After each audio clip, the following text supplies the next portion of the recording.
just lower that. Good morning! Everyone's contacting me now. Okay, it's my birthday! Woo! So, I mean, I can't actually...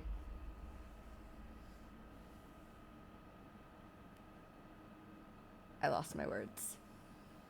I can't control, that's it, how long these moments take, but like... I didn't want to stream for too long today, but I still wanted to do at least a stream since I didn't stream yesterday. And birthday stream, woo! But other than that, we're gonna get to step 4, Baxter. I set it up yesterday so that we're only gonna see the moment at the end of step 3, the very, very, very, very, very end. And then we're getting into step 4.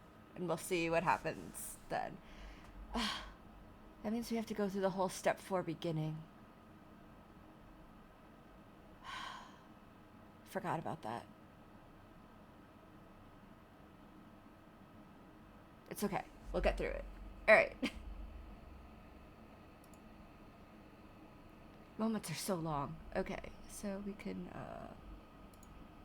pause the Spotify.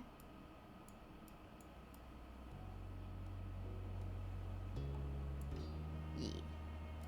Okay, so now we're gonna load where I left off for our Baxter moment. This is when Baxter is leaving for the summer. So this is the end of step 3. This is the end of when we're like 18-ish, 17, 18. So, ever a man of his word, you... Oh, no. Wrong one. Abort. I forgot I saved at that moment just in case. This is the beginning of Baxter leaving. So, spoilers, we don't see Baxter again for a while. Oops. Okay, this is the actual beginning.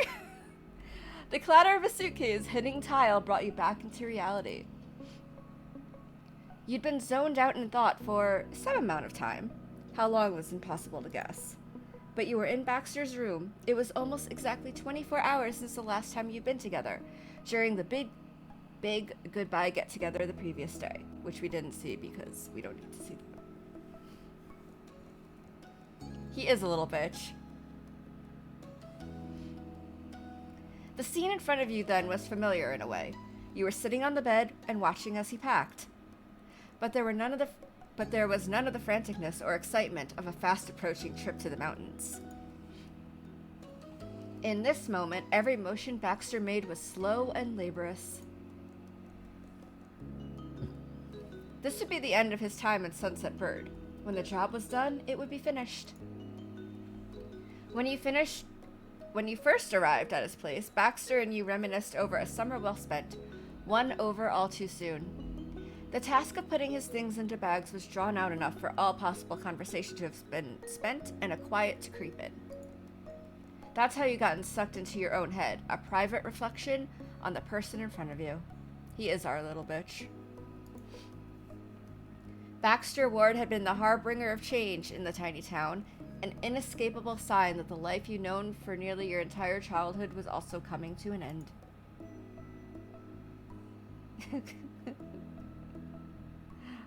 Oh well. My brother-in-law is calling.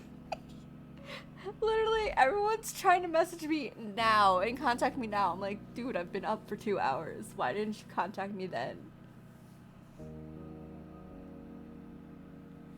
I'd say shenanigans, but none of them actually know I stream, so they don't know that this is actually an inconvenient time. But it's fine.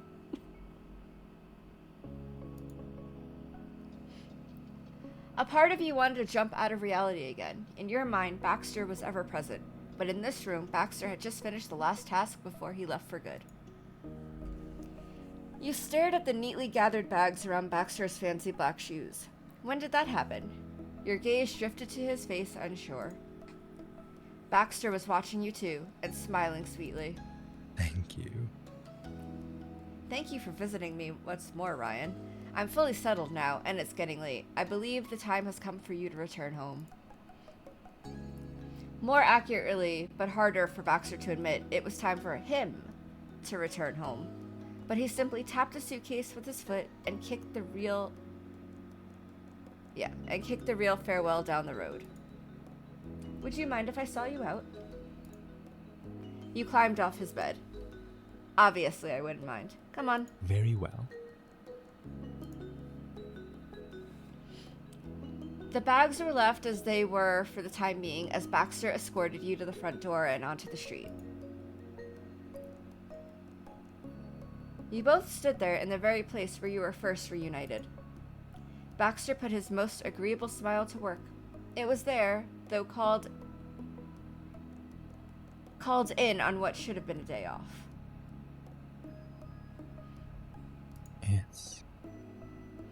I suppose this is the most fitting place to say goodbye. It is unlikely we'll see one another again before I am gone. That was it. No getting around things. This was goodbye. Hesitantly, he held up his arms for a farewell embrace. Kiss him instead.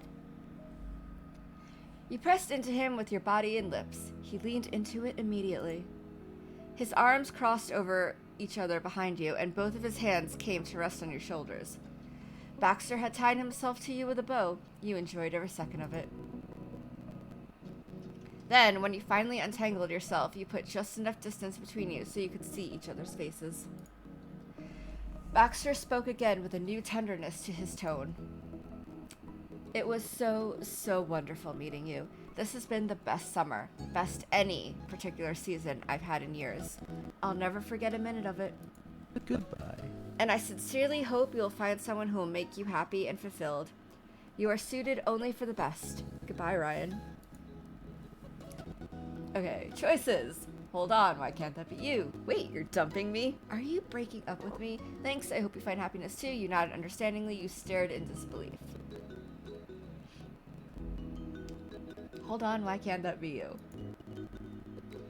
His features pinched unpleasantly, only for a second. Baxter exhaled slowly, smoothing out the creases in his forehead. His normal properness returned, though it was reserved. He didn't want to upset you if he could help it. I'm leaving. That was the explanation. 2 words. He stated the obvious, almost placatingly, a gentle reminder that somehow would make everything clear. Since you didn't convincingly look like you reached a complete understanding of the universe, he continued, disappointed. Ryan, I'll be on the other side of the country. I won't be here to give you rides or make cupcakes together or take you out for drinks. We can't sightsee or go on trips. It should go without saying.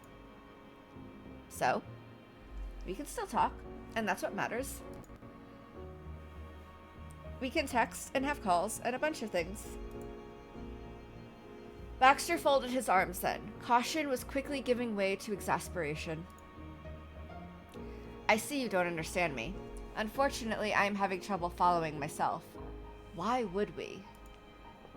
We've known of each other's existence for approximately 3 months, and your only familiarity with me is what I've chosen to share, which is not much. I swear. You aren't a bad person if you don't go immensely out of your way. You aren't a bad person if you don't go immensely out of your way to continue keeping tabs on a near stranger. It's fine to leave me be. It's not keeping tabs. It's a normal way to interact with somebody you know. Miranda has an older brother, Jude. He's making a long-distance situation work. The 2 of them haven't lived near each other for multiple months, ever, even though they've known each other for years. Oh? It is truly delightful to hear that, and I wish the best for Miranda's brother and his partner. Of course, my rather reasonable prediction is that it will not last. Most relationships don't. As for me, in terms of us, unfortunately, I've quite run out of anything to say. He'd shot you down entirely, not giving in a single centimeter towards compromise. It left you stunned. What happened? Baxter could be hard on himself, but never others. Since when had he been someone so cynical? You're were furious, this defeated you, you still didn't want to give up, it made you numb. If that's how you felt, you didn't mind. He clearly wanted to go. If that was how you felt, you would live with it, even though it hurt. We're going with, if that was how he felt, you would live with it, even though it hurt. Okay, Baxter, I understand. Well. Well then, thank you. It's a relief that could be resolved. Though, if there's a chance for us to see each other again for some other reason at some point way in the future, would you do that? He turned his back to you, beginning the process of separation promptly. Baxter only spoke over his shoulder. New art. I could say yes to that, and have it be true on a technicality. Under normal circumstances, technicalities are my friends, yet it would be in poor taste here. A chance of that nature won't come, after all, and I don't intend to mislead you in the final hour. Don't be so sure about that, buddy. You so sure? Are you so sure? I won't trouble you further. Instead, all I can earnestly promise is that I will miss you, and I won't trouble you further. He was serious. This was the end of the line for his association with you. You looked into Baxter's obscured face for the last time, and... smiling and tears, frown. You didn't know what expression you were making.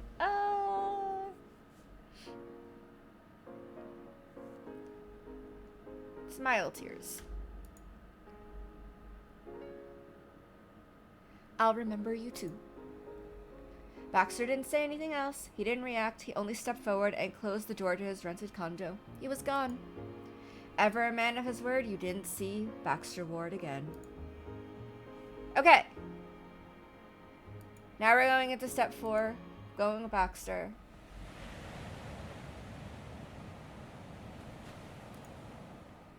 To change our look again.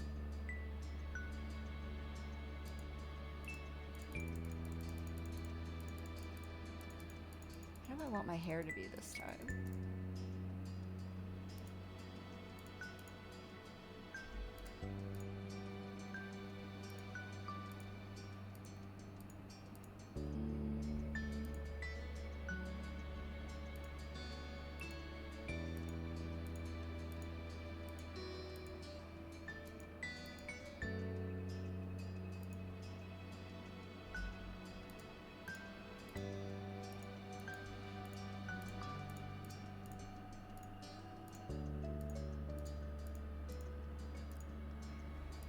I don't think I did.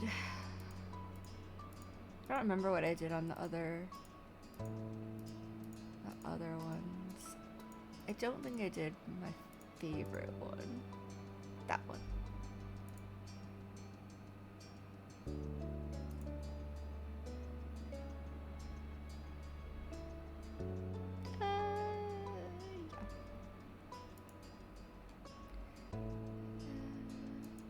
Change the earrings.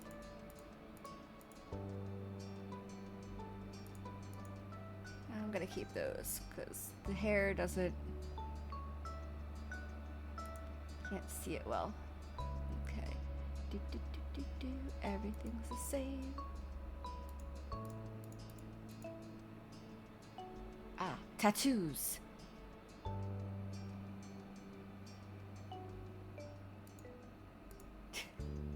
When I tap myself up even though you can't see it.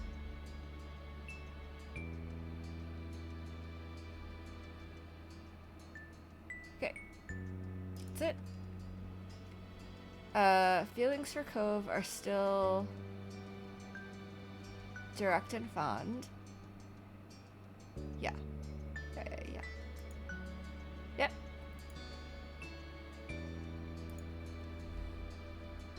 Oh, Cove. Let me change your earrings while I can see your ear.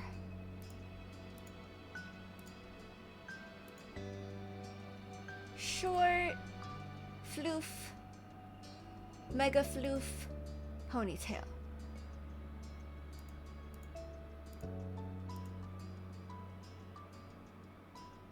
Ponytail.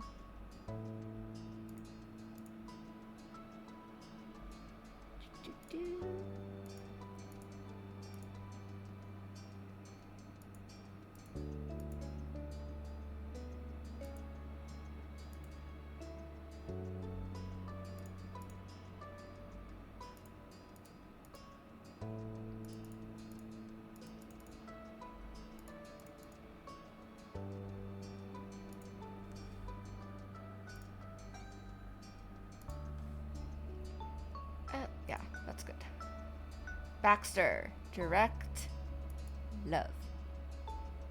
Yep. Yep. That one. They're going full in. Yep. Hi. Okay. And so your days growing up in the lovely cradle of Sunset Bird came to an end. In the years that passed since graduation, you moved out of your childhood home and made your own way into the world. It's a tattoo. You...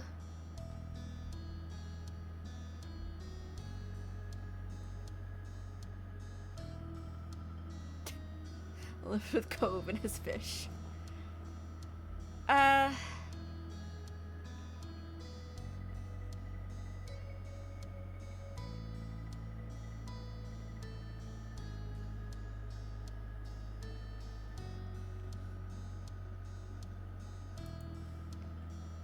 never not lived with Cove in step 4, so... Well, except in the one playthrough I did where we weren't friends. And you worked at a fine company, had a business, blah, blah, blah, blah, blah, blah. Had a business of your own in the art industry. Your family members went through the same kind of leaps into independence. Liz and Lee both eventually earned degrees and started fantastic careers in new towns. But your mom's and Cove's father still lived on the same street as they had for all those years before. It was comforting to you that there were some things that remained in the old neighborhood. And despite the ever-changing reality of your adult life, your friends were still your friends. Though, of course, things weren't exactly the same for them either. Very recently, Terry publicly came out as a man and switched the spelling of his name to use a Y instead of an I. He also confessed his love for Miranda, which she excitedly reciprocated. They moved in together recently in the city out past Sunset Bird. Derek was as busy as always, but doing well. He always made an effort to keep in touch, and you even saw each other in person occasionally. For the person who left the town and you behind...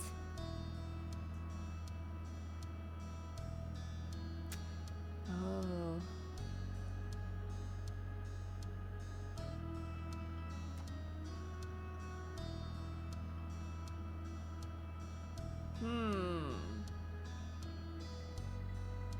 We're stubborn. We would call and text, and then he never answers.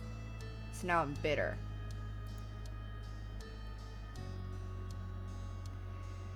Still look back on those summer days fondly, but bitter, because he's an ass. He made the season special, and you'd always remember that. It seemed your thoughts and feelings would go unheeded by him for the rest of your life. And then there's what became of the sad little boy you grew up with, Cove Holden. Of course, he was still a very important person in your heart.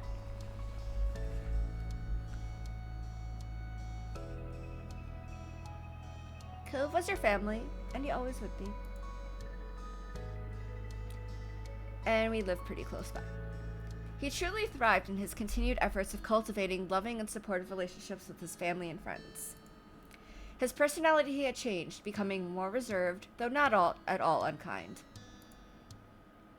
Cove was a gentle, loyal, considerate man who took the lessons he learned over the years to treat people around him with patience and understanding. When Cove eventually developed a picture of the future he wanted to have as an adult, it made perfect sense to you based on his interests. Cove got a 2-year degree. After that, he began working full-time at Orca, helping educate the public on ocean conservation and participating in shore restoration efforts. As an adult, Cove was also able to recognize and have diagnosed that he was on the autism spectrum.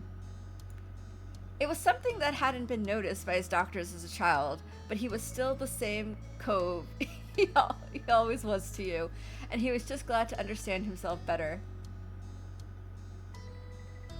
Oh, do you like the Cove's family plot more? That's kind of where he got shoved into with this, because Baxter. He works well as family. It thrilled you to see how happy and successful he'd grown up to be. Of course, growth and change didn't only occur for the people you know most directly. It happened. Cove is you. Fucking little ocean conservation autism.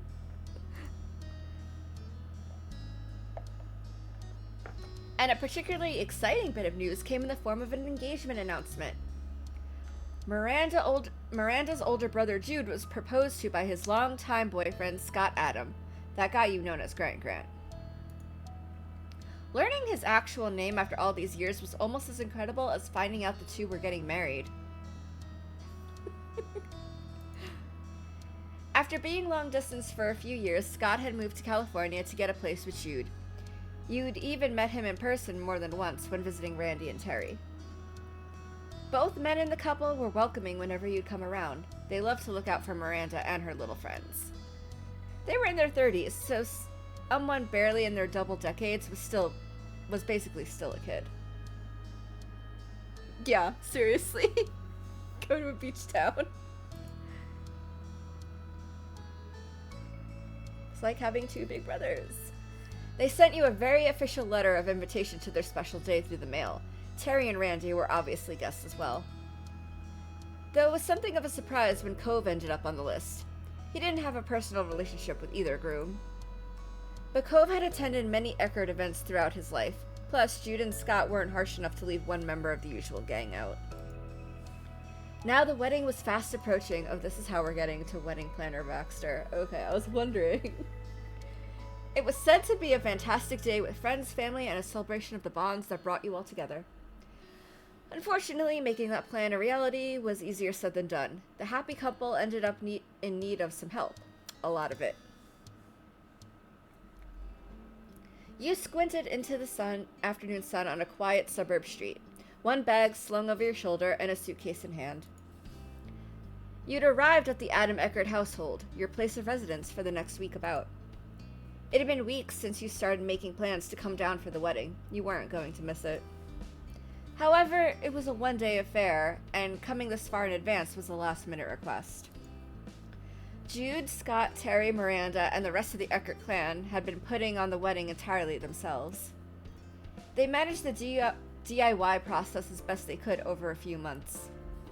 But it turned out arranging a marriage ceremony and reception was not on the same level as birthday parties, graduation celebrations, and family reunions.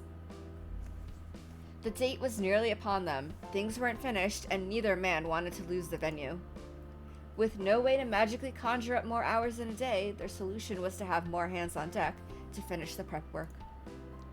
That was where you came in, and how you went from simply being a guest in attendance to joining the official party planning posse. You were glad to do it for them. They'd have come to your aid if you ever needed something.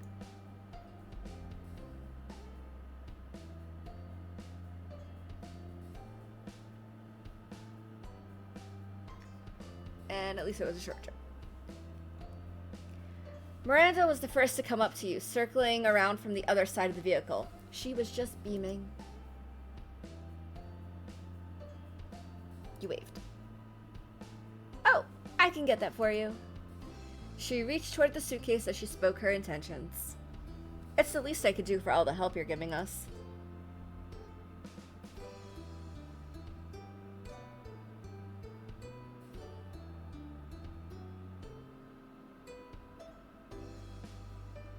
Gratefully held it out for Miranda to take. Last one out was Terry. He hopped from the driver's seat, ready for action. Let's get this all put away. It sounds like you wanted to pack me in a box or something. Nah. Not yet. We can't ship you back until the wedding is over. You chuckled. Of course.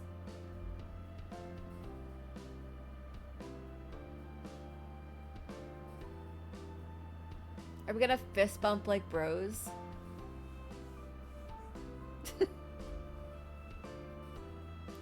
We'll just grin.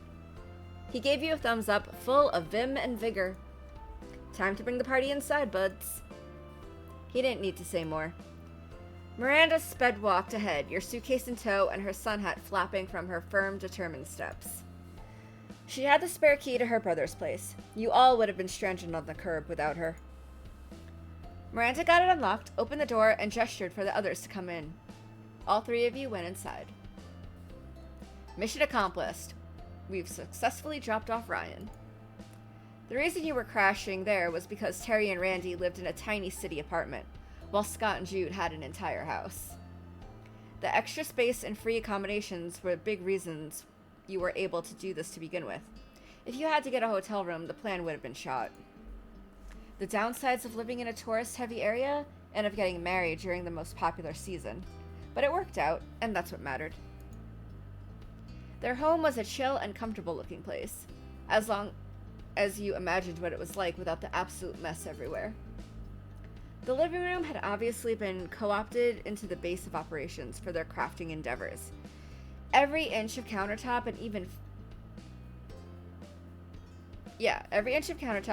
flat enough cushions were piled high with supplies. Thanks for coming to get me. No, thank you. You can relax or unpack or anything. Later today, we're going to meet up with Jude and Scott for dinner at the Seaside Seafood Restaurant. Off to the side, Terry's arms folded with mock seriousness. So? Technically, it's a business meeting to make the hiring official. But who cares? Not me. Definitely not Jude. And Scott does care, but in the opposite way. He's going to be waiting for us. Besides, we're all part of the party planning group, so we've got to meet the MVP. Wait, they actually found a planner who'd do this job? Uh-huh. I still don't know how much he can do this late, but it's probably better to have somebody who knows what they're doing around.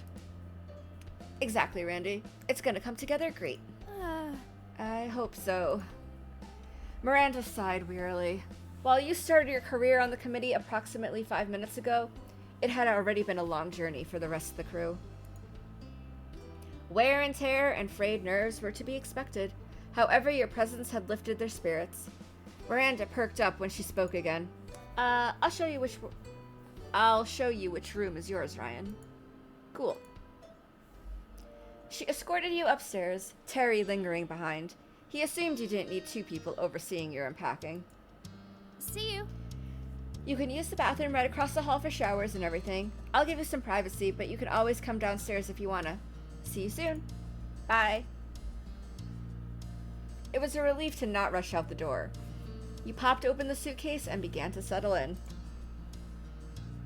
You were also sure to text family and friends to let them know you made it in there safely. After all that, you were able to rest. Your mind calmed, and slowly it sunk in that you were actually back in the area. Oh no! Walmart, why? You were home. Kind of. Why is your Walmart order delayed? What the fuck?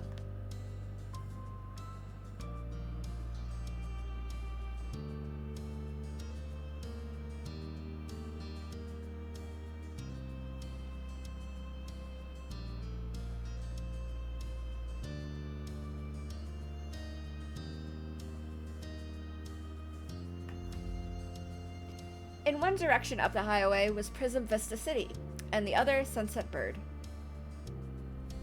That's annoying. That is annoying. You need your food. That was the most unusual thing. You weren't in either of those locations, but a strange place in between. Yeah, I know you are. Like, oh dear.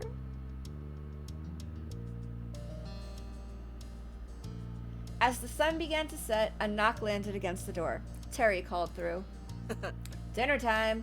Speaking of food. Nice. Now they're just rubbing it in your face that they have food and you don't.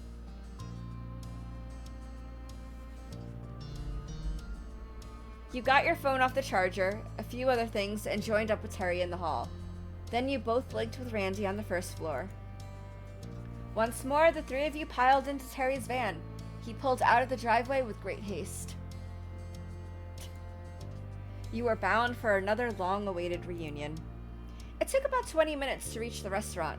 The place had to be popular since the only open space was at the very end of the lot.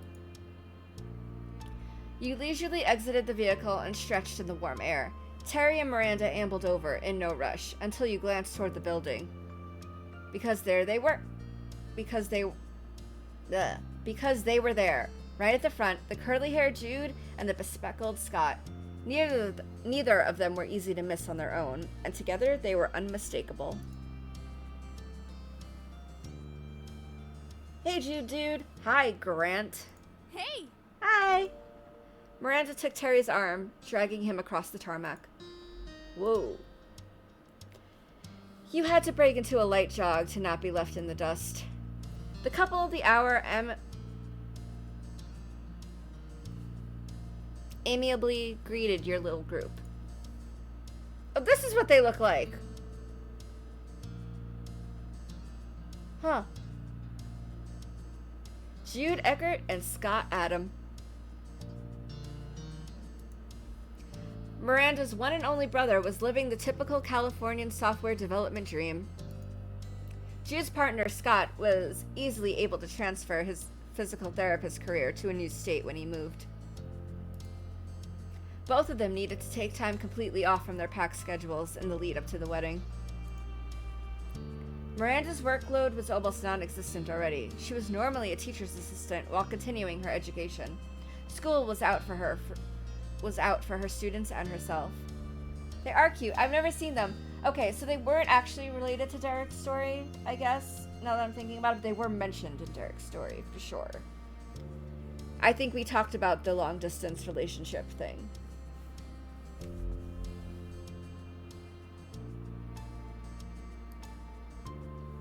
It was a bit more awkward for Terry, whose lifeguard services were in high demand during the season. But the whole team was committed to getting things done no matter what. You made it. It's the first time I heard your voice. You made it! That was sort of meant for everyone, but mainly Jude was talking about you. Scott made the special attention even more transparent. Hi. So nice seeing you, Ryan. Hi, I've missed you. Hello, Jude and Scott. Congratulations on your almost wedding. You smiled. You looked down shyly. Congratulations on your almost wedding.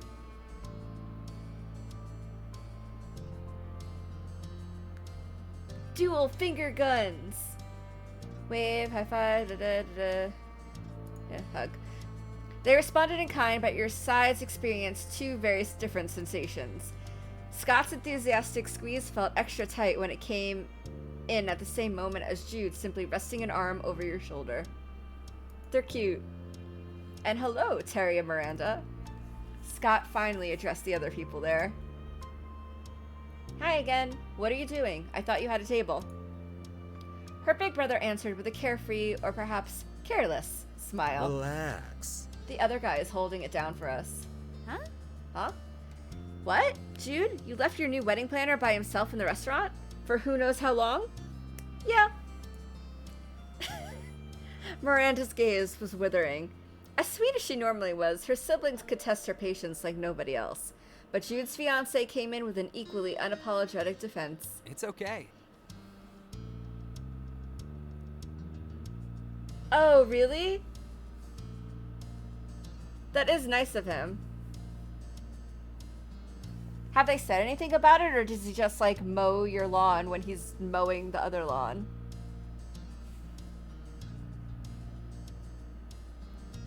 He didn't mind. We had to be here to meet you. Besides, none of the real planning is happening today. It won't start until tomorrow. We're not missing anything. It's kind of awkward for the planner, though. Well, let's give him some company. Oh, I wondered who the planner could be.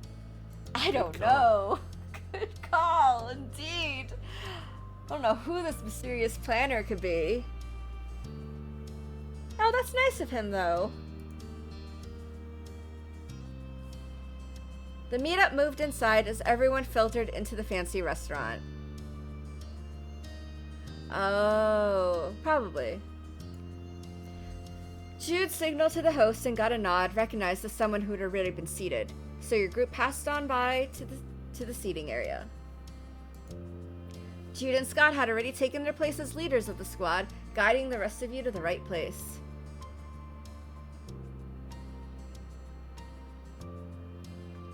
Oh. Okay. That's nice that he's still doing it. Terry remained hot on their heels while Miranda kept close to him.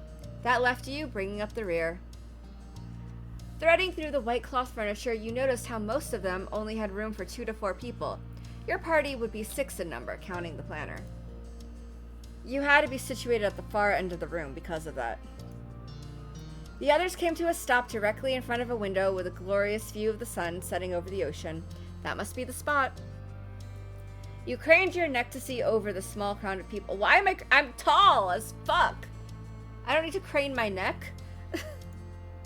And you managed to catch a glimpse of the table.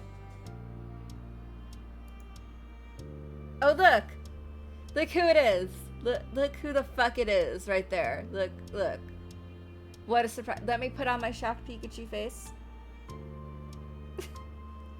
A young man was already seated, his legs crossed primly, his chin resting ever so delicately against a hand. Swept hair and a tailored suit spoke of a high level of care and attention to detail.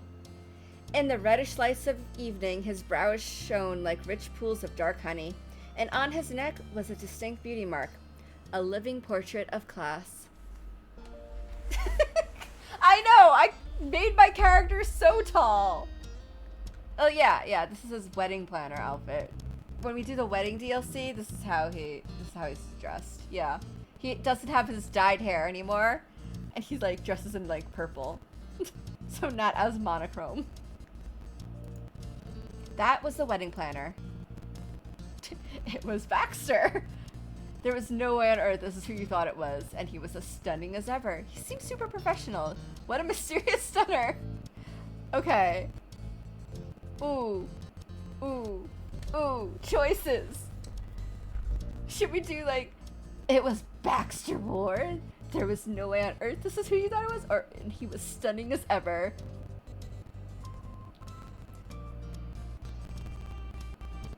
I'm gonna look at all 3 of these and see if they take me to the same, like, response thing. Oh. I'll have to spoil too much if I do that. Okay, Yeah, that's the one. Those are the 2 I was going between. Like, it was Baxter Ward, and he was stunning as ever.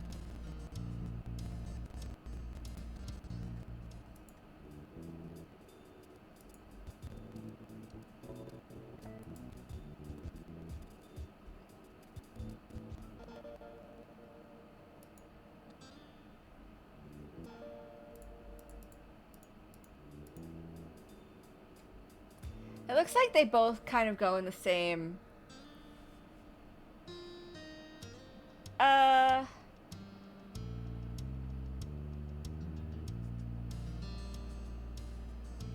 know what? We're just gonna go with, and he was stunning as ever. Because even though we would be shocked that it was Baxter, we'd be like, yeah, he's still hot. Kind of thing. Here we are. This is everybody we've got. My sister, her boyfriend, and her friend. Baxter's focus shifted away from the sea views to acknowledge his clients. Seeing the new company, his already heavily lidded eyes narrowed further. The softness in his smile pinched. Of course you were related to the other Eckert I've met. Why wouldn't you be? The vague comment didn't pass Jude for a second. He was incredulous in an instant. What? You know Miranda? Well... No elaboration. He brushed it off with an actual brush through his hair. But Terry caught on the implication and chimed in. Oh, Amber Alert. Oh no. Randy? You recognize this guy? She faltered in a similar way, unable to... He doesn't look that different! Like, yeah, he doesn't have the black and white hair, but he doesn't actually look that different. But nobody can remember anyone. This fucking story. She faltered in a similar way, unable to commit to denying, but not able to confirm either. You couldn't see the faces of your friends. They huddled together to discuss with Miranda in a way that gave you a clearer view of Baxter. He was demurely scrutinizing their reactions, tapping a finger against his cheek and gauging what to do next.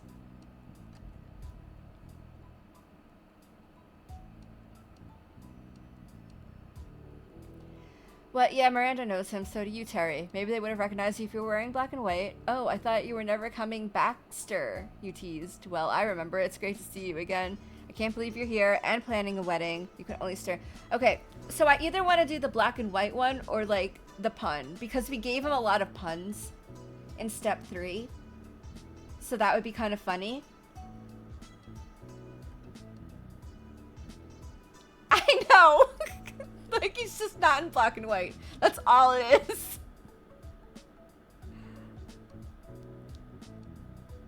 So either black and white or the pun.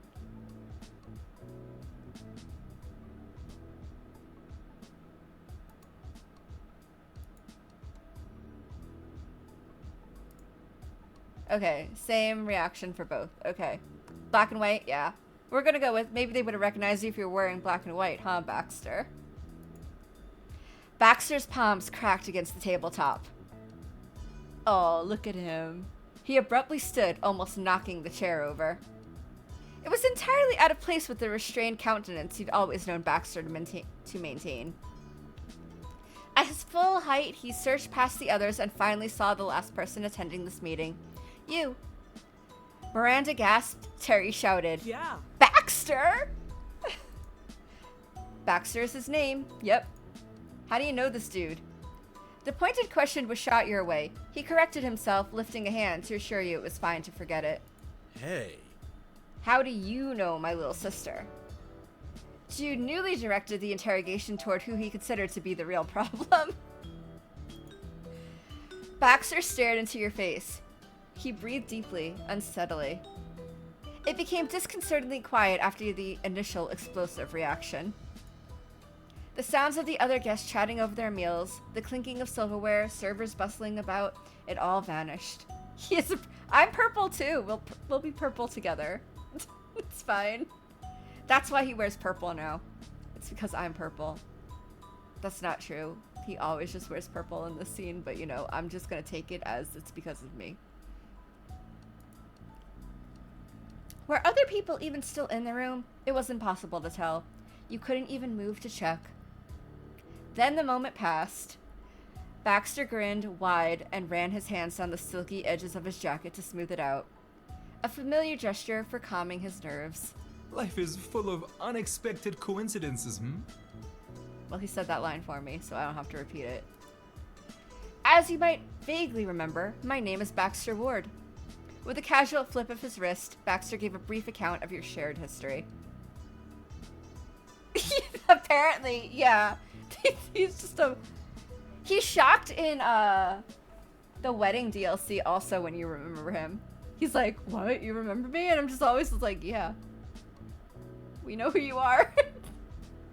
You're not that forgettable. Like 5 years ago, I stayed in Sunset Bird for a summer vacation during a semester off in college. We spent a bit of time together then. By we, I mean the three of you, along with one other. Cove was his name, I believe. I apologize. Now, in the hopes of starting off on the right foot, let me apologize for my younger self. I was embarrassingly immature in how I handled our acquaintanceships. I understand. And I understand if this is awkward.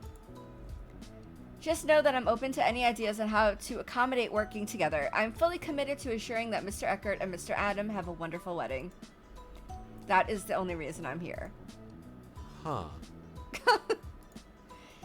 It was certainly a revelation for the betrothed. Every person they had enlisted to help with the wedding were part of some past social group. Is there a problem with this? Terry, Miranda, Ryan? They attempted to prompt a response from all of you. Huh? The other normally happy couple in the group shared uneasy glances.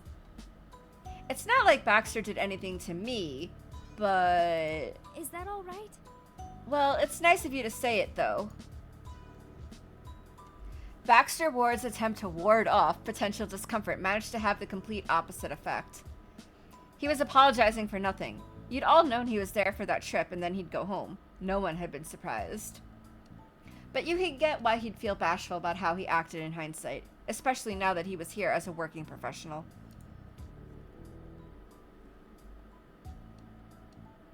It seems like a good time for a fresh start. Apology expected. Don't be so worried. It's fine. I don't really care. Da da da.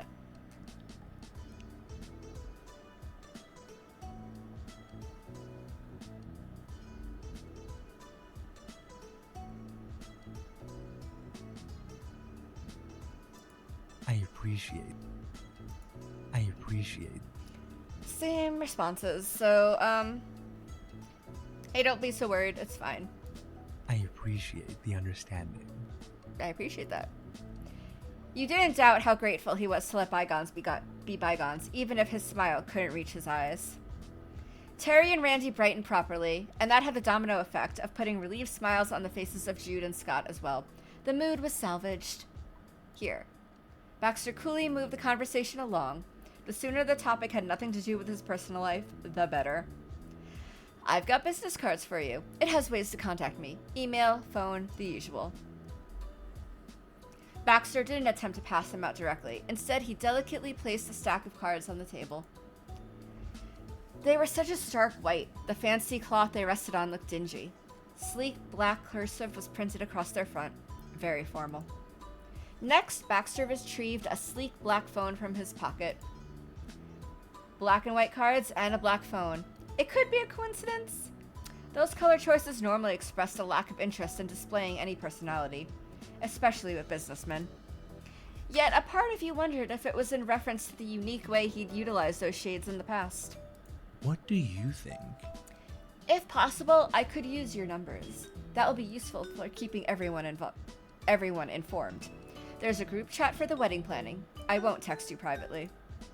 You got it, boss. For the second time with Terry, and the first for Miranda, numbers were exchanged with Baxter. Thank you.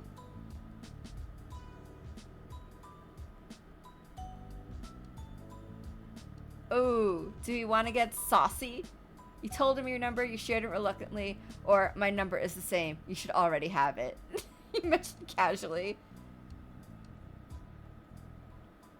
Should we get saucy?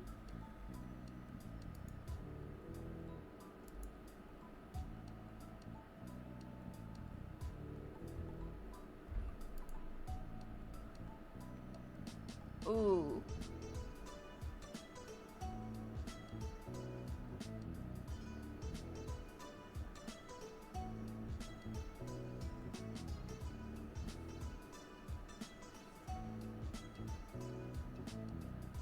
Let's be saucy. My number is the same. You should already have it because I want to see what information that one brings out. Ah. That stalled him. It wasn't intended as a slight, but it did make you curious. Did he delete your contact? It remained a mystery because he refused to get into the weeds. Baxter's planner persona wouldn't crack again. Would you mind saying it anyway? That'd be for the best. Mm-hmm. Shared your number. That was fine. He tapped away at the screen as you listed off the sequence before returning the phone to his side jacket. It's settled. Thank you for your cooperation. It's settled. One final black and white object appeared from Baxter's pocket. His wallet, which held a green $10 bill, which he put next to the business cards. Please use this for my coffee.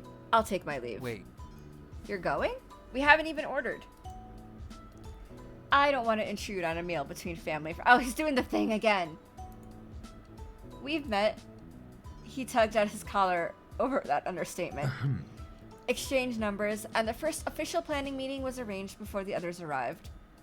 I'll leave you to catch up and discuss next steps on your own terms. I will see some, or perhaps all of you, soon. Take care. Have a nice evening. After a polite incline of his head, Baxter slipped out of the corner through a gap in the crowd. In only a matter of seconds, he was gone. Again. You almost could have believed that you hallucinated the entire encounter. The floral scent that lingered behind was in your mind. That money could have come from anywhere. Maybe Mr. Holden had been nearby. That was easier to wrap your head around than the actual reality, except for that piece of undeniable proof. He left business cards. As it said, printed in ink, Baxter Ward, wedding planner, was a real entity. Miranda and Terry both took one each for future reference or idle curiosity. kept his number saved even after 5 years. Did he have a new number those days? You peer down at the little piece of cardstock.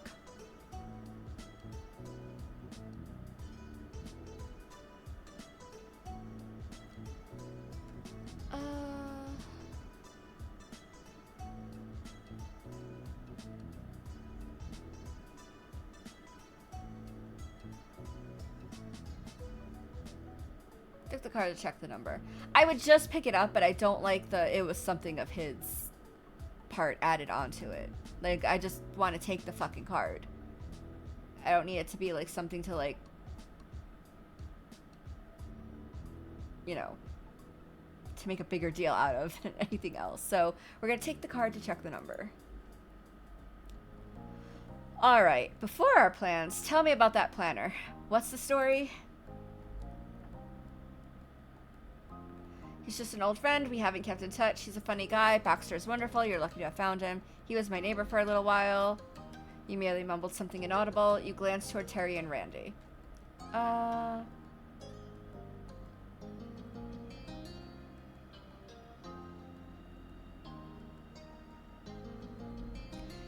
mean, old friend we haven't kept in touch. Neighbor.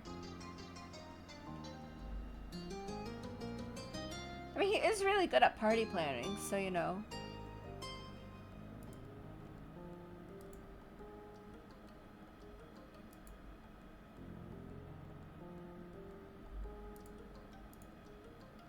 Okay, so they basically, oops, went too far back.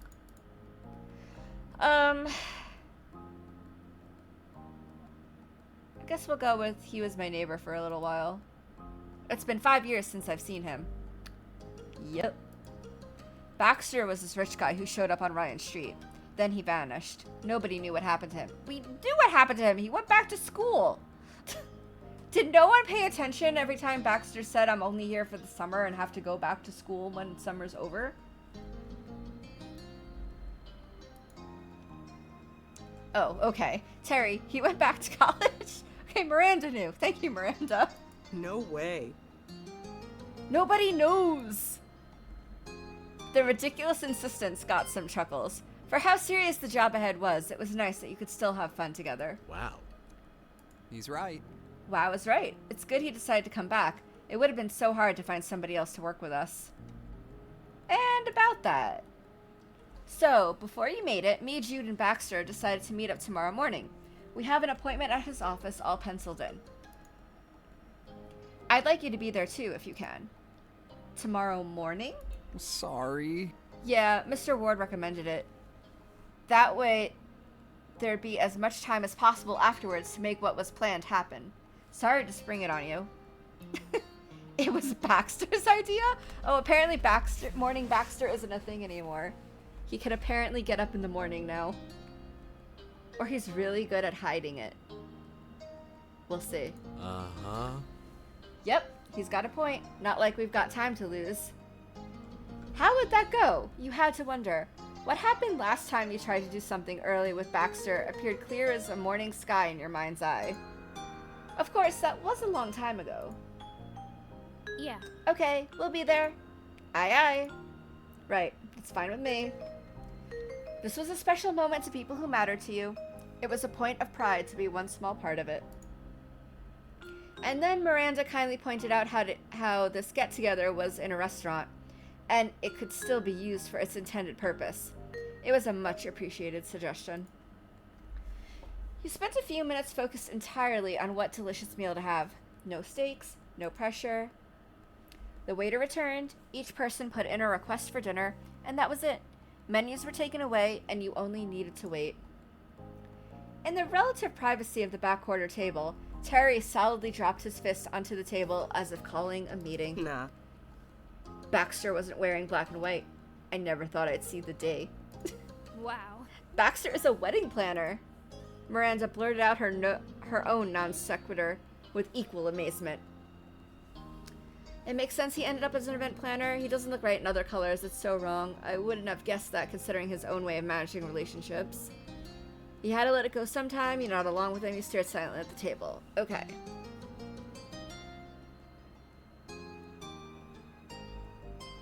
don't know how saucy we should be here. Because it does make sense that he would end up as an event planner. But I kind of want to throw out the fact that his own way of managing relationships is something to be. Yeah.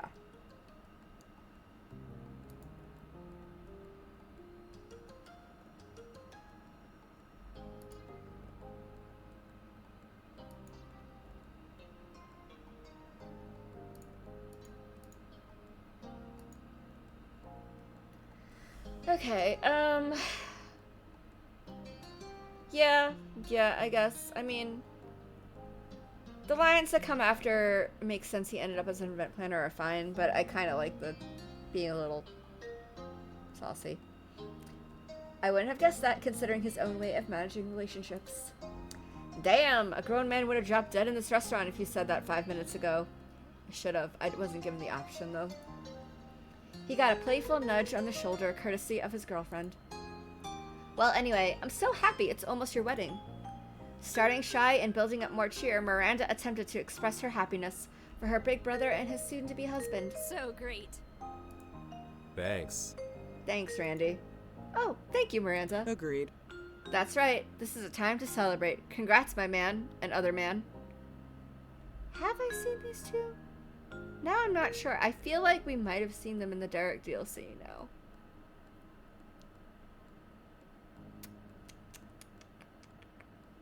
Maybe. Even though the final destination was many trials away, it was still shining on the horizon.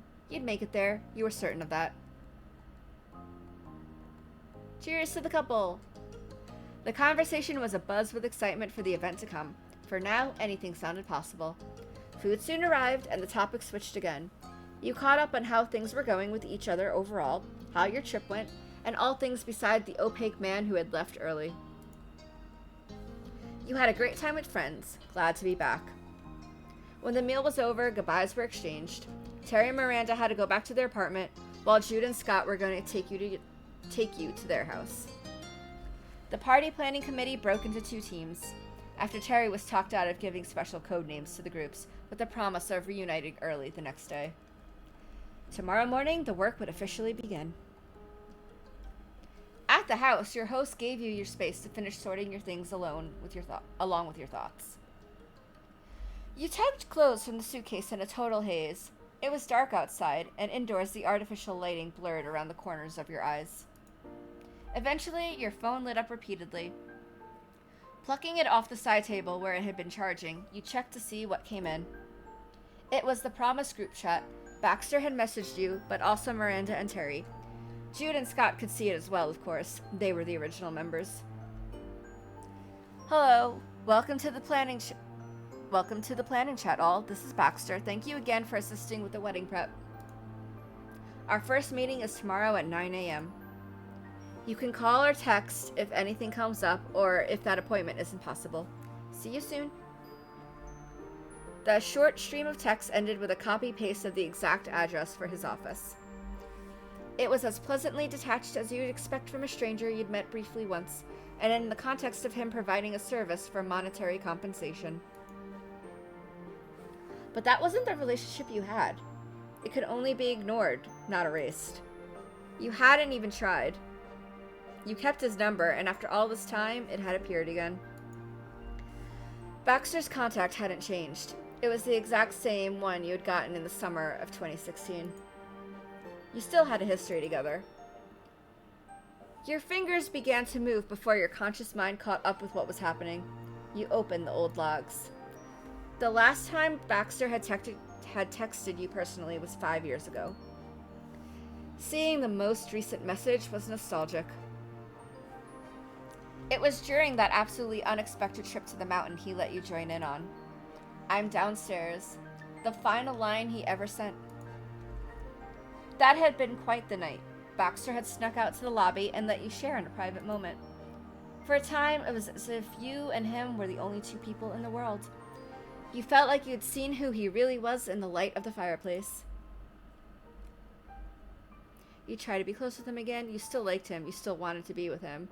You didn't know who he was anymore, but you were willing to learn. Being reunited was incredible luck. Things were different now. You weren't sure what to think or how to feel at this point.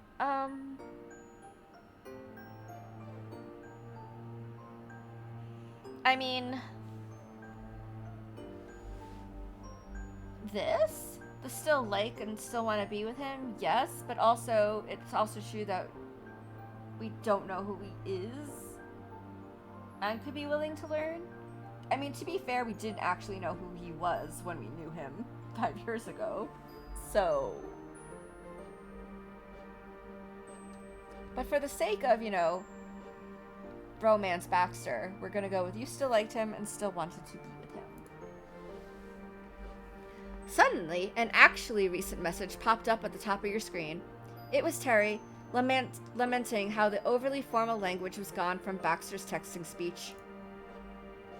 That was so funny, he decried. You dropped the phone and smiled. Looks like you weren't the only one reminiscing about that silly black and white boy. He was gone, and he was there. Baxter Ward was simply an inexorable part of your life.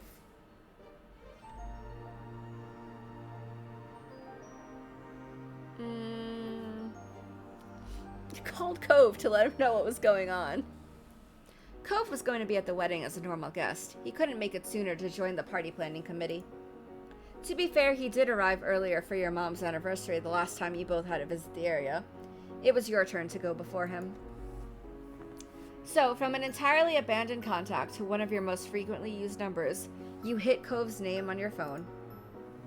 He was the person who truly knew Baxter then and should be informed of his return. Plus, you just wanted to talk. While waiting for him to answer, you wondered what he would have done if he had been there to see Baxter himself. You got the feeling he would have made quite the scene. That line of thought was cut off by the phone line being picked up. Hey. Hey, Ryan. Hearing that familiar voice brought a smile to your face immediately. Cove was the one constant you can count on. How are you? Is everything going okay with the wedding? It was hard to say what counted as okay, given the extenuating circumstances of the planning. But that wasn't the topic you called to explain.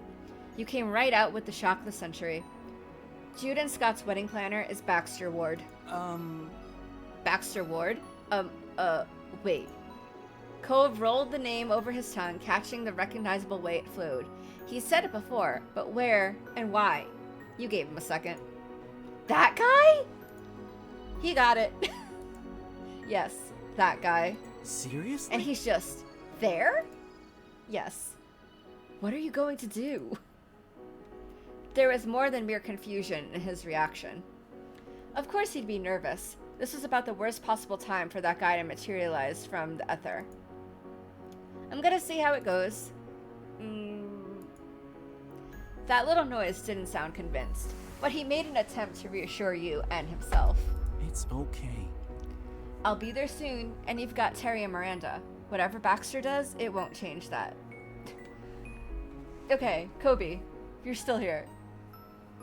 Why is this situation, like, you are definitely Cove, but in this particular situation, we have switched. I am Cove, and my main character is you, because this is a conversation we would have. But I would be in Cove's position of, what are you gonna do?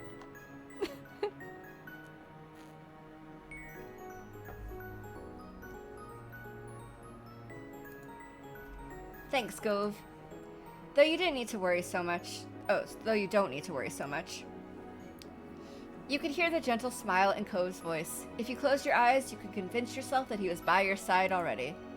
Okay. After the dust settled from that bomb, you two spent time chatting on other matters. But all too soon you had to let the conversation end. On the promise of seeing each other soon, you hung up. Getting even a brief chance to speak with Cove was heartening. You placed the phone down for good. It had been tempting to make another call, but you needed to get into bed. Rest was the priority. It had been an eventful enough day already. You finished your trip there. You came face to face with Baxter Ward after 5 years. And the real work hadn't even started yet. I can't do words very well today. At 8:45 the next morning, the wedding team of 5 crowded into Baxter's office. And crowded was the word. The first challenge your team faced was where exactly to sit. A single faux leather couch and scattered office chairs that went with desks were the available options. The space was not made for a crew of people, but considering it normally hosted couples, you couldn't complain. Scott, Jude, and Miranda sat in a row, snug on the couch like peas in a pod. Randy's legs were crossed over the cushions, so there was room for Terry on the ottoman.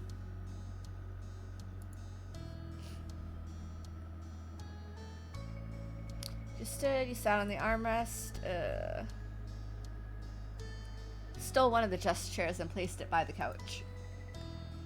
Baxter didn't need 3 of those for himself, and you'd move it back when you were done. It was fine. The planner hadn't been there to see the groggy game of musical chairs. You were still waiting for him, even then. Scott stared at the time on his phone, flinching at every minute closer to 9. Jude, squished against him, rubbed his fiancé's back. As welcoming as the two had been, almost walking on eggshells to make sure nothing felt troubling, you were still aware how tight the deadline was. They had to be feeling the pressure. Then, when the clock struck 9, there was a knock on the door. Confused glances ebbed from Miranda's end of the couch down to your side, each person wondering if everybody else heard that. Who's there? The door swung wide open in response. Good morning, everyone. There he was. Shoes, shiny. Suit, fresh pressed. Hair, swooped just so, with not a strand out of place.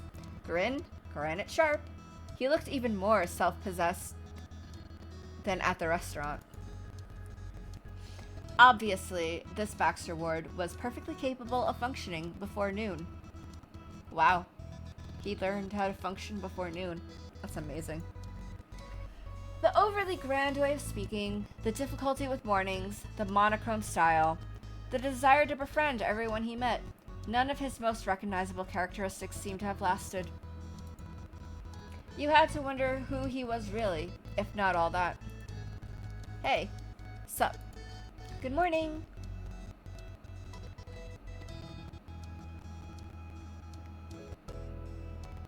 Morning, Baxter. Thank you. Hello. Thank you for coming. Scott scrambled to hide his phone with one hand and used the other to keep from losing his glasses in the haste. And something happened. Baxter's smile curved playfully and his eyes narrowed. You blinked rapidly, almost expecting white streaks to materialize in his hair. This is my office. There's few other places I could go. Well, that attitude was familiar, at least. Flawlessly poised, Baxter strode to the other half of the room and took a seat in the rolling office chair opposite the couch. He used the tips of his feet to smoothly twist the chair's position so that it faced the group completely. No comment was made on the chair you'd commandeered. Now, we know why we're here. I believe we should begin. Nods and low murmurs of agreement followed. Until the entire room started from a sudden shout. Terry smacked himself against the side of his head. Oh, wait! All eyes were on him. Terry beamed, keeping his attention squarely on Baxter. Since you've missed everything, I gotta tell you that I'm a guy. Of course. Of course, I understand. Thank you for talking about that with me. Cool. He sprung forward on the footstool. Yeah. And I use a Y in Terry, not an I. Then Terry settled down from the second rapid interjection. He rolled a hand through the air as if to say, carry on. I will remember that. Baxter retrieved a notepad and pen from his inner jacket pocket. So, Normally, I'd love to hear as much about you two as you're willing to share. However, I'm aware we have a schedule to keep to. I'll stick to what's most relevant to the tasks at hand. I will still need to ask many questions. You'll need to bear with me. It's important to have all the specifics and make certain we're on the same page. I'd never want to simply assume. I know what you want. Instead, I want you to say for yourselves what your hopes and plans and ideas are. I get what you mean. We've made that mistake before. Scott messed with his ponytail. He chuckled at some private thought. It perked Baxter's smile. There was an interest beyond mere polite attention. Oh?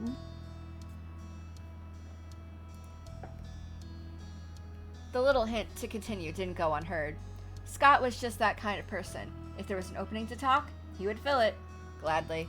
The thing is, Thing is, when we were still long distance, actually starting from before we were even dating, I'd always go on about getting my nose pierced. At least once a year ever since I knew him, I'd talk it up to Jude how this time I was actually going to do it. Eventually, Jude stopped being convinced that I was going to do it on my own. He told me if I did seriously get one, he'd do it too, and then we could match. well, Well, I did, and he did, separately in other states. And you could see for yourself, we had different ideas of what getting a gold nose ring meant.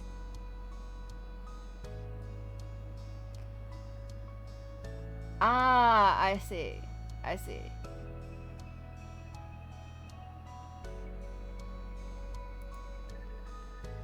Yep, it was as plain as the noses on their faces. Jude had a gold horseshoe in his septum. Meanwhile, Scott had 2 golden hoops in one nostril. Now we have almost matching nose rings. Scott clapped his palms against his knees, ending the tale on that note. Jude's bellowing laugh followed immediately. It's good. I like our almost matching nose rings. And hey, now we've got real matching rings. He flexed his left hand, showing off a distinct black band. The 2 men had identical engagement rings.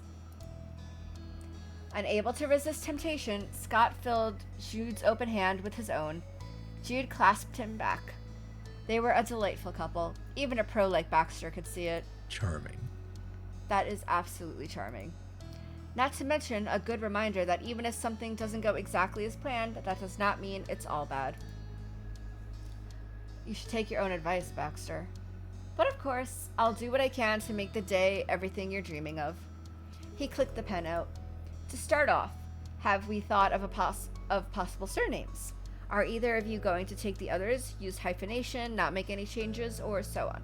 Yeah. I'm gonna have Scott's last name, Adam. Mr. Adam it is. Baxter quietly vocalized the official name while jotting down his first note of the session. And what do you have finished already? A venue and food. And my cousin is a photographer, so that's covered. It's a caterer. That's what we have. There's no wedding cake. Or any desserts, actually. Not that we need it. Who's gonna starve without cake? Cove Holden. Thank goodness he wasn't there to listen to such blasphemy.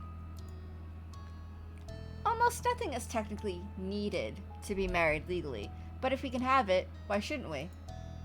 Sure, if there's any time. They went back and forth, trading comments and remembering points the other hadn't, huddled close on the couch. It was like watching a meeting between 2 kings and their semi-trusted advisor. Unfortunately, in the moment, it was comparable to kings coming from different countries rather than ones ruling together. Their approaches were not the same. The final guest list is done. Invitations were already sent. Mm-hmm. We've got speakers for music. and There's no live band or DJ, just a playlist, and the ceremony and reception takes place in one room. We have a runner and podium for the ceremony. The location comes with chairs and tables, but there aren't a lot of decorations done. Leaning close and listening closer, Baxter pressed 2 fingers into his chin. Do you know what you will be wearing? Scott's face ping-ponged between his planner and his fiancée. He stalled. We've got suits? it's not great. Suits we already own, he means. It's nothing special. We haven't bought or rented anything for the wedding. But what we have would work if there's no other way. I see. Baxter himself paused there, considering. A picture was beginning to form in his mind. Are there any traditions or extra touches you'd like to include in either the ceremony or reception? I don't know. 5 minutes in, and Scott was already sighing. He pressed his glasses higher on his face. Oh. If you couldn't tell, we haven't gotten far enough to consider anything extra. We're short on major parts still. The office curtain creaked as Baxter rested against it. The gesture was disarming, physically pulling back from the non-stop questioning. Bravo.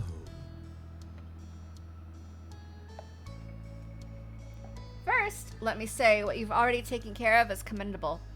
My job is going to be far easier. Jude and Scott were absolutely flattered someone in Baxter's position had good things to say about the situation. With how much they put into their big day, getting some positive feedback must have been a real treat. They smiled shyly to one another.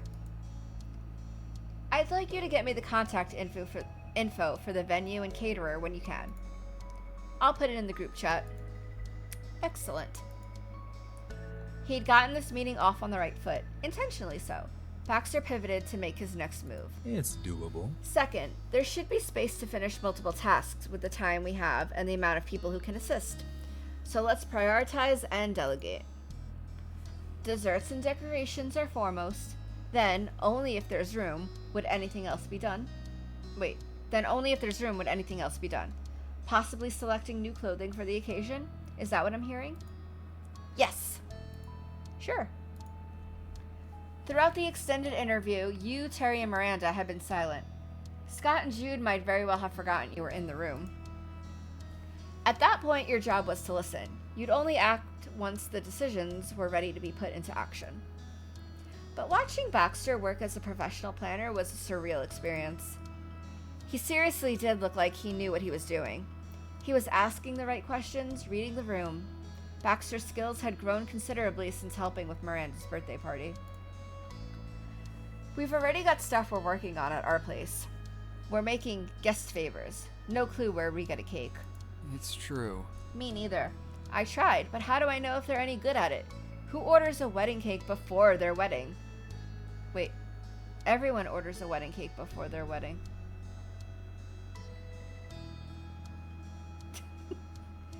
Otherwise, how would the cake be at the wedding?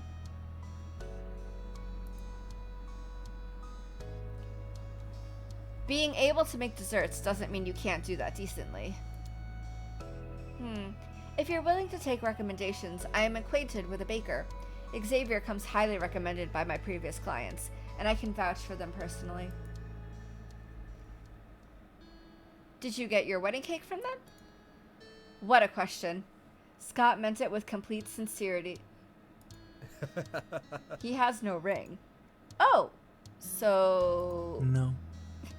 I'm unmarried at the moment. Entirely single, in fact, but I would hire them for my own if I did have the occasion. You didn't know what the perception was of unwed wedding planners. Baxter wasn't flustered by the circumstances regardless. He wasn't seeing anyone? He chuckled amiably. It smoothed the mild bump right over.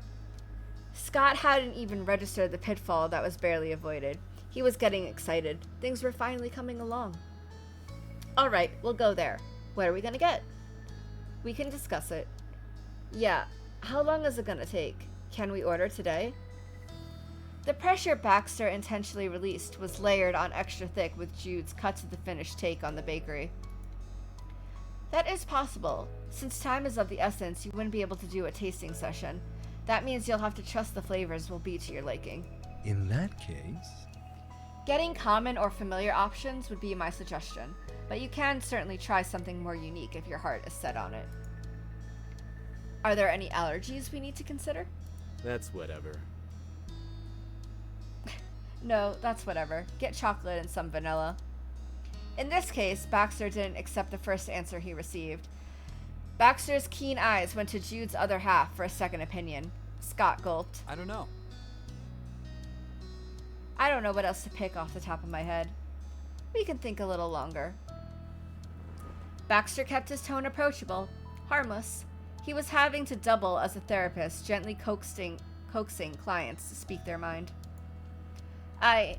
No. I really don't know. We should get chocolate and vanilla. Everyone will like that. That's fine. It's a classic, chocolate and vanilla. The note was taken down. Baxter pressed firmly into the paper at one point. A period. What do you think? Do you have any design notes? Normally that'd be done with the baker, but again, limited schedule. I imagine you don't want to sit down and get acquainted with someone new. We can have the details prepared ahead of time to expedite the process.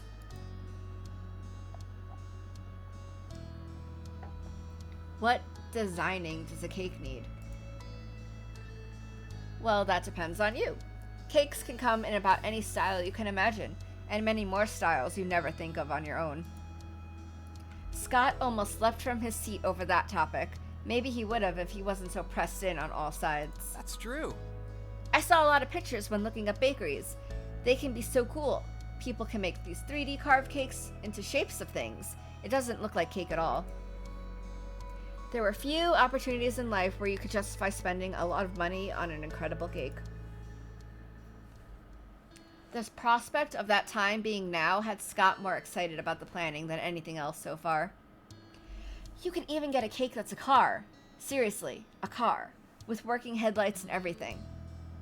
Jude loves his car more than me some days. Only a few weeks out of the year. You get me most of the time. They shared a laugh. The meeting was becoming friendly, more fun. The two could enjoy the process past all the stress of it, except... Not happening. But building a cake car isn't going to work. No one could do it.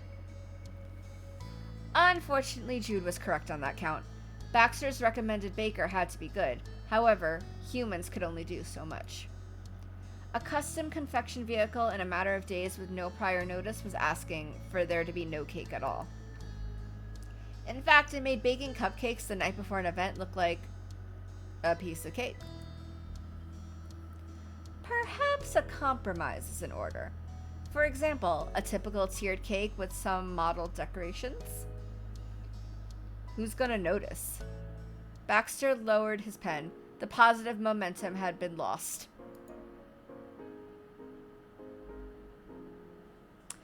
This does need to be wrapped up under a stressful timeline. However, there is room to still have what you actually want. I want a cake that you can eat. I want that too. It doesn't need a lot of fancy stuff. We're not fancy people. Very well. I see. The future Adams might not have been particularly prissy, but as a bona fide fancy man himself, Baxter was personally insulted by the repeated dismissiveness of all formalities. At least he would have been 5 years ago.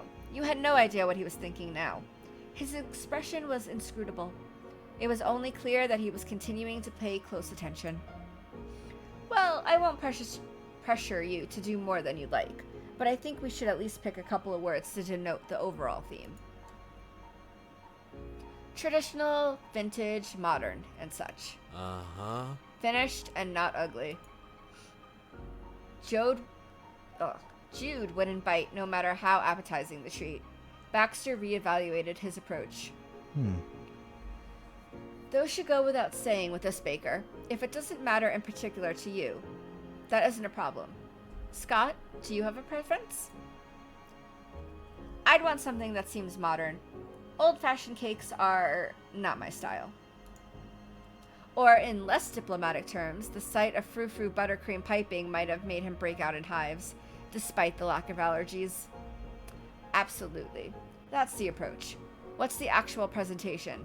Simplistic, elegant, floral, beachy? Would that be alright? Could it be simple and elegant?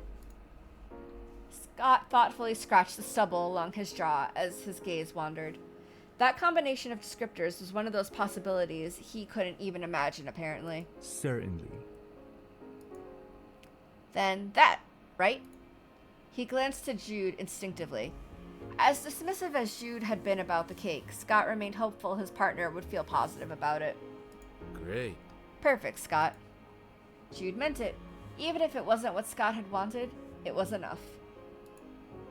I'm glad you think so. In that case, since you're thinking of keeping it simple and prioritizing flexibility, I could visit the bakery for you to make the request. You have other obligations to take care of, I imagine. I can confirm the budget through text when I get a quote. Do you know the amount of tiers you'd want?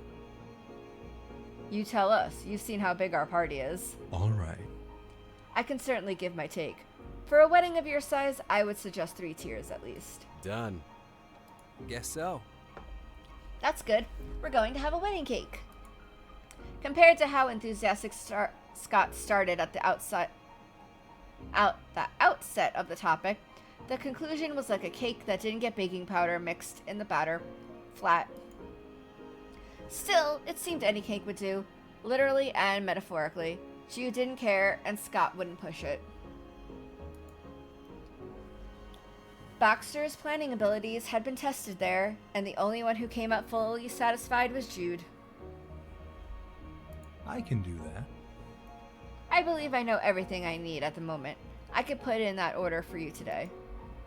Thank you so much. Thank you for so much help, but somebody should go with you to be sure. I can do that. Would the rest of you be good making favors? Probably. Amazingly, the single world response was said with a shrug that... Amazingly, the single word response said with a shrug didn't fill Scott with confidence. I'm not sure. Maybe someone else should go to the bakery. Jude? He can handle it. We got a planner so he can do his things and we can do our things. The frisson of disagreement didn't frazzle Mr. Ward. He calmly interjected with a suggestion. If the two of you are the most informed about the guest favors, then someone who doesn't know the process as well could attend the bakery with me. Jude is right, you know. You are lucky to have others here to assist, and it isn't me alone. We can share the responsibilities.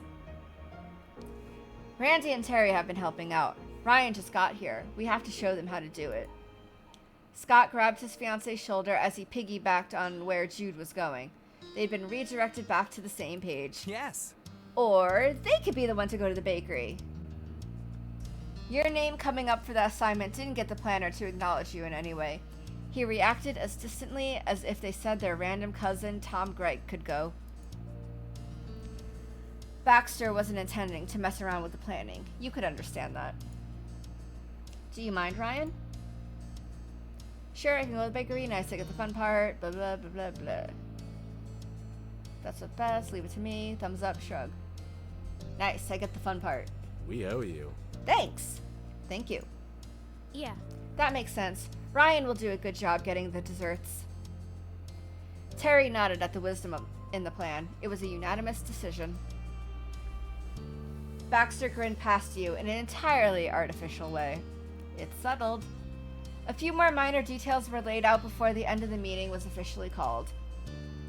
You had to exit the building in one group and then split off in the parking lot. The main team of Scott, Jude, Miranda, and Terry was going to spend the entire afternoon on guest favors, while your branch had the task of arranging a cake.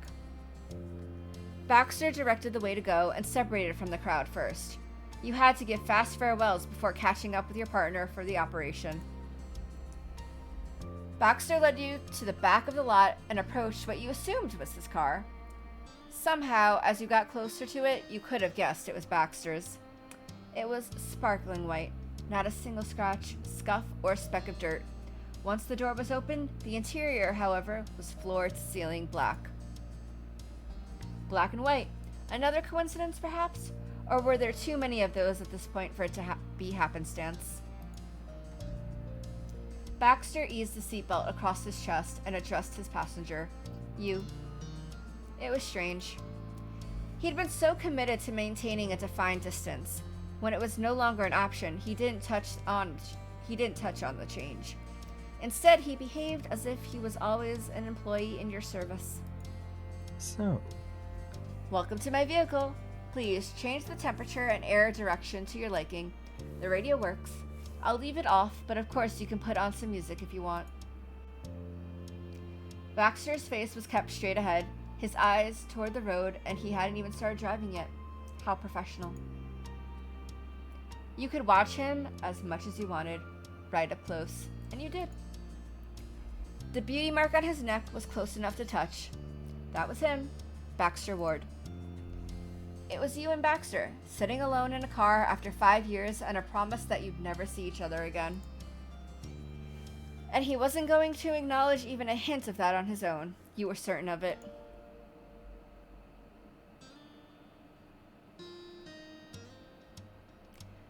Am I allowed to speak to the driver? Can we talk? You didn't need to put him on the spot. It was a relief he didn't want to confront you with the past. Am I allowed to speak to the driver, or is that off limits? It depends on what you would like to discuss. I apologize.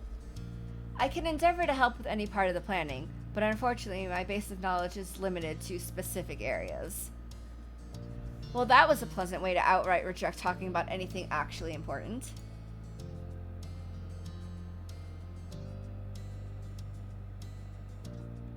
Your car is black and white. What's the baker like? How long have you been a wedding planner?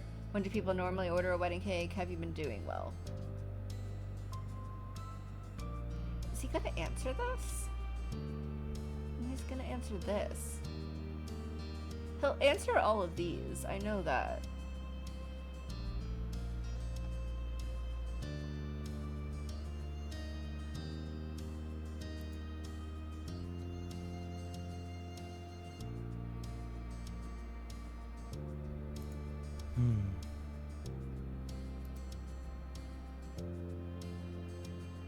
Okay, I see.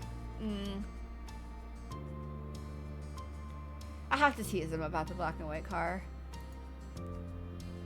His grip loosened on the wheel. A softball question was the right call. Yes. Yes, this is the model available at the dealership.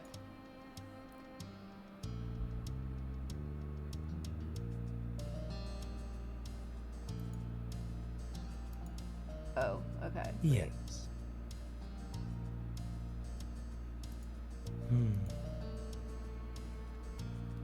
I see. Okay. Yeah, okay. Yes. You attempted to add follow-ups or kickstart other conversations. He bunted each one, answering as succinctly as possible. It couldn't be described as a cheerful drive, but the time passed in an acceptably uneventful fashion. And soon, Baxter was pulling into a parking spot somewhere in the heart of Prism Vista City. You'd arrived. A pastel pink sign plastered across the top of one of the buildings read Zake Bakery in big bold letters. A smaller cursive underneath said Cake Designs by Xavier.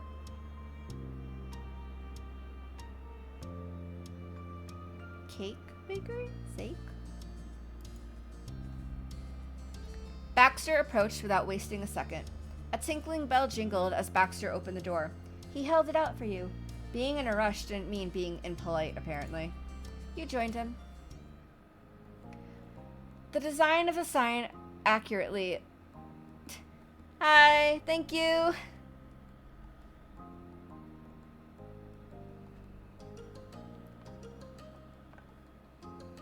Even older now. The design of the sign accurately alluded to what was to come. The whole bakery was decked out in soft pinks and creams. Each dessert in the neat little rows was delightfully delicate. If the taste matched the presentation, they must be incredible. It's gone alright. I can't word at all today, so that's been happening. But yeah, I skipped to the end of the very end of the ending of step 3. So I just streamed the Baxter moment, and then we started on step 4. And that's what we're in now with the whole wedding stuff.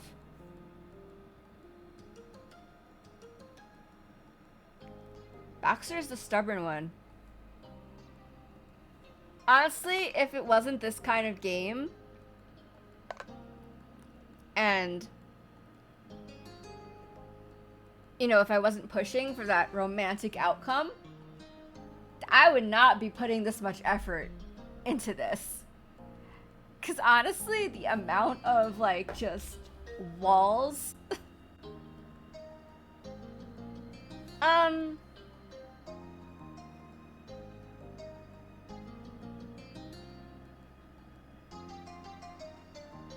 Mostly okay. Like, at the goodbye shit, they were sad, but they didn't, like, didn't make a big deal out of it. At the same time, it was kind of just like, if that's what he wants, fine. We tried keeping in touch, he didn't answer, and now we're trying to, like, talk to him. Seriously, he's a fucking wall. So frustrating. But yeah. So, trying, but like, I'm not making them very angry. They're kind of sad, but at the same time, they're mostly just being okay with it. Because I think it's kind of, we're going with the approach of might as well try. If nothing happens, oh well, that's my answer kind of thing. So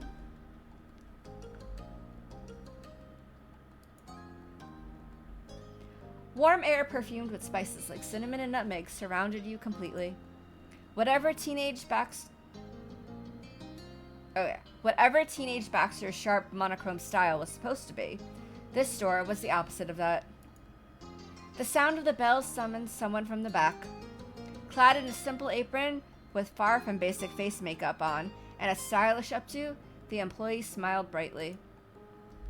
At the risk of being presumptuous, you'd guess that was Xavier.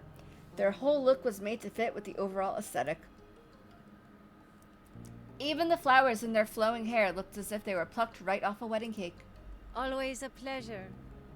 Baxter, welcome. Always a pleasure. Is this a new client? Not quite, but I do have a job for you. This is Ryan, a friend of my latest couple. They are here to assist with the preparation of the event. Well, The lovebirds are busy with tasks of equal importance, you see. It was almost astounding how much more naturally he spoke when it was to anyone other than you. Though this being about his work also might have helped. Baxter was back in his element. Ryan, this is Xavier. They are the head baker and cake artists of this fine establishment. Thanks for coming in. It's good to meet you. Xavier's eyes sparkled. At first glance, the color seemed a pale brown, but the more you looked, the more you caught shades of purple. Hey there. So, what exactly can I do for you? Or your clients, rather? To be honest, it's a pinch unusual to not have even one person getting married come to commission their wedding cake. These are unusual circumstances. Baxter confessed that much with his eyes closed. When he had enough shamelessness to look Xavier directly in the face, the inherent charm of Baxter's grin had been pushed to its absolute limit.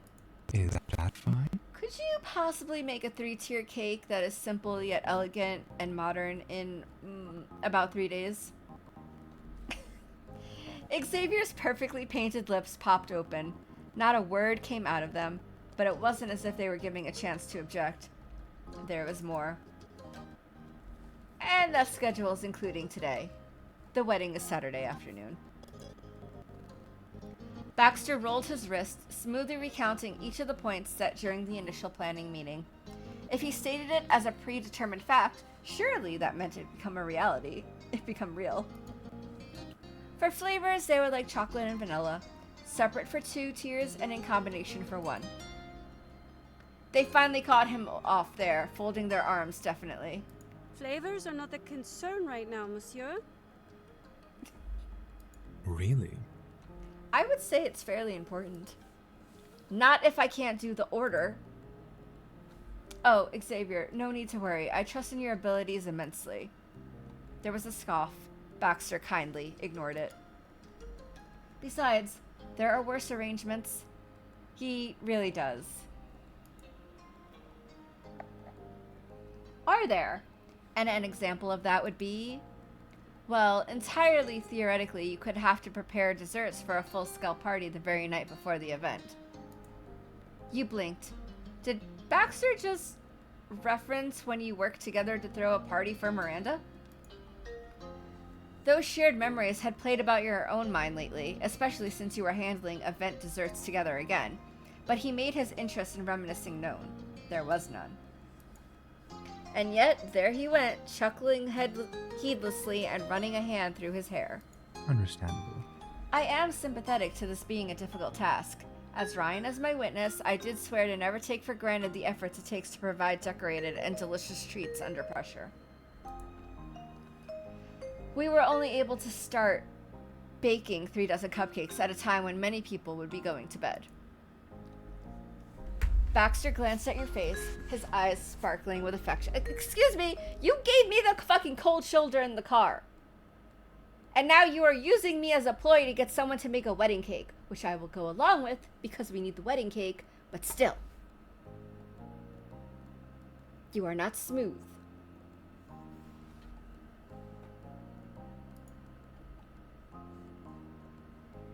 You weren't mistaken. He was talking about the time when you were dating, and now he'd acknowledged you directly in his storytelling. You did what with who? I thought they were here because of your clients. Seriously! What the fuck? Make up your damn mind, boy. Xavier's disbelief over his words rivaled your own, except for entirely different reasons. They batted their hand encouragingly for more details. Oh, yeah, you fucked up. Baxter schooled his coyness into a more level-headed smile at being questioned, and you suddenly understood.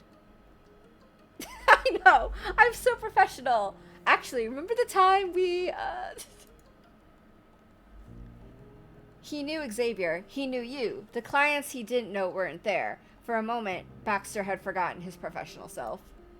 It wasn't Baxter's normal state to wall you out so completely. That was a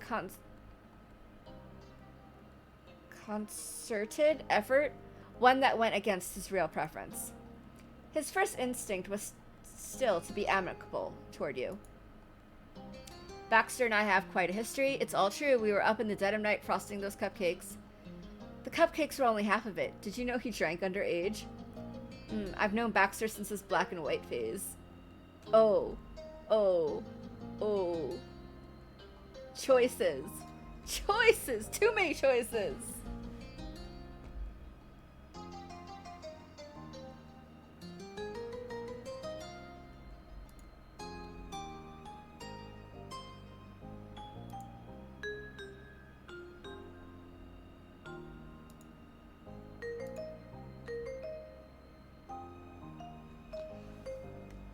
I'm guessing they all pretty much go to the same thing. Oh.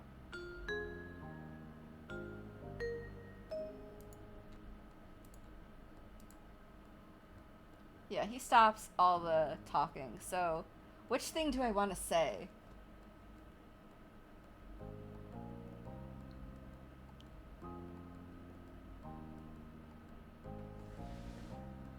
Have Baxter and I have quite a history. You like that one?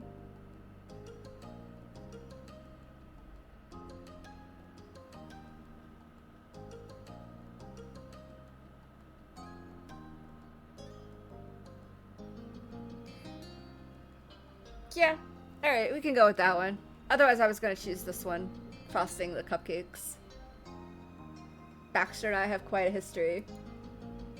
Xavier's eyes widened, and so did their smile. Can you elaborate on this history?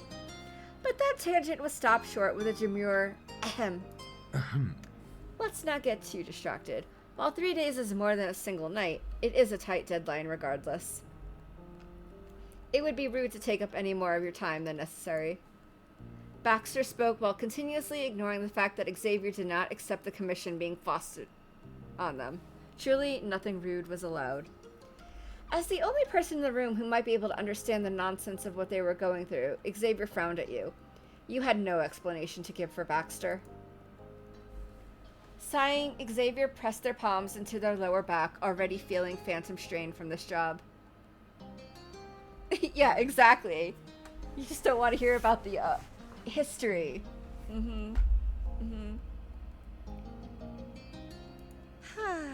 I'll do it for you.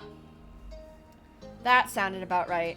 If a random pair of people had rolled in and began making similarly absurd demands, you couldn't imagine Xavier would have humored that.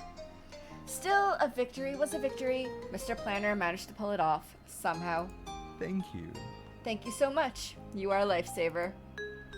Baxter retrieved his notebook from his jacket, not hesitating a second. Xavier matched the move.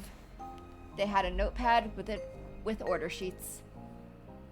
The wedding industry collaborators began the process of putting in a cake order. All the prior decisions were recounted, and Baxter described the pair in question as best as possible. You had a few points of your own to contribute from being more familiar with Jude and Scott. It was made extra clear that Scott did not want a cake designed, laced, and frilled out like 18th century underwear. Xavier had a handful of follow-up questions, but it was nothing that required calling the couple. And then the baker slipped the order form into the pocket of their apron. Amazingly, your work there was done. Having a professional do the desserts really was a breeze. Good deal. Thanks for stopping in at Zake. I better get started. They offered a grin as sweetly as any slice of cake. Let's see each other again soon, okay? Not as customers, though that would be nice too, but also to hang out after this shared nightmare is all over. Baxter immediately came in with another throat clear, much harder than before. First off, you shouldn't call the Adams wedding a nightmare, even if the circumstances aren't ideal. They have done what they could. And second, you were right the first time. Ryan is a friend of the couple I am working with. We don't hang out together.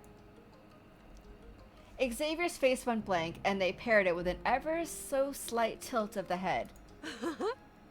I'm not sure why you're saying that, but we've all got work to do. You two can explain it next time. I can wait. You wondered if Baxter remembered about 5 minutes ago when each one of Xavier's objections went through one of his ears and out the other, and if his own medicine tasted bad. He bristled. That simply wouldn't do. With firm insistence and exaggerated enunciation, Baxter repeated his standpoint. Regrettably, there won't be a next time the three of us come together like this. Once the wedding has concluded, Ryan will have no reason to interact further. Yes, it's a totally professional arrangement. You said we wouldn't see each other anymore last time, and here I am again. No, Xavier has a point. We should do that. You didn't know what to say to either of them. You frown at Baxter. Ooh, choices again. I like this one, but I'm going to rule out the Xavier has a point. We should do that because I want to get a little... I want to do the teasy, saucy thing. So either I want to do the professional arrangement, or I said you wouldn't see each other. I kind of want to do this one. I like this one, but I kind of want to push on this. You said we wouldn't see each other anymore last time, and here I am again. They probably give the same response, but I want to see what this one is.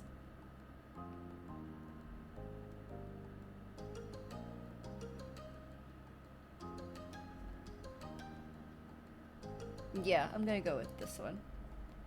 Your bluntness had Xavier cackling. They had no idea what the full context was, but the implication was apparent. Blanks could be easily surmised.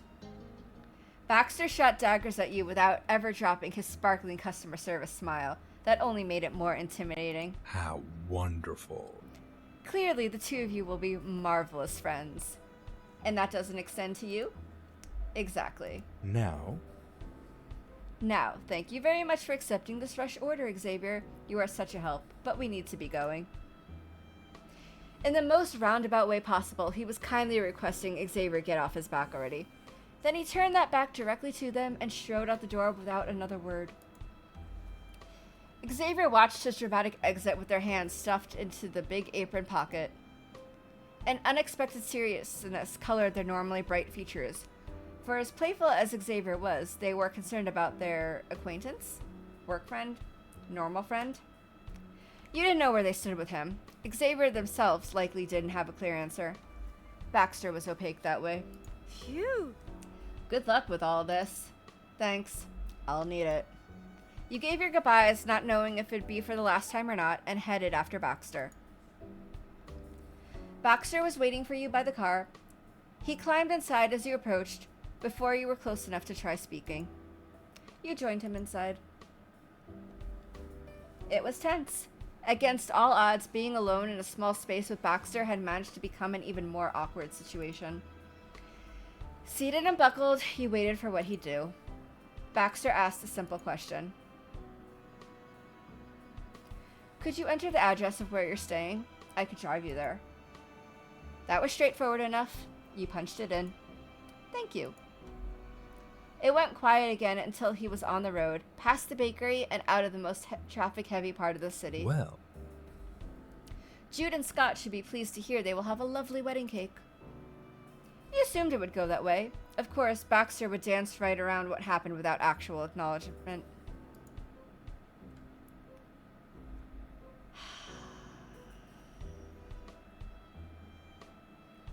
I don't know whether to push or not.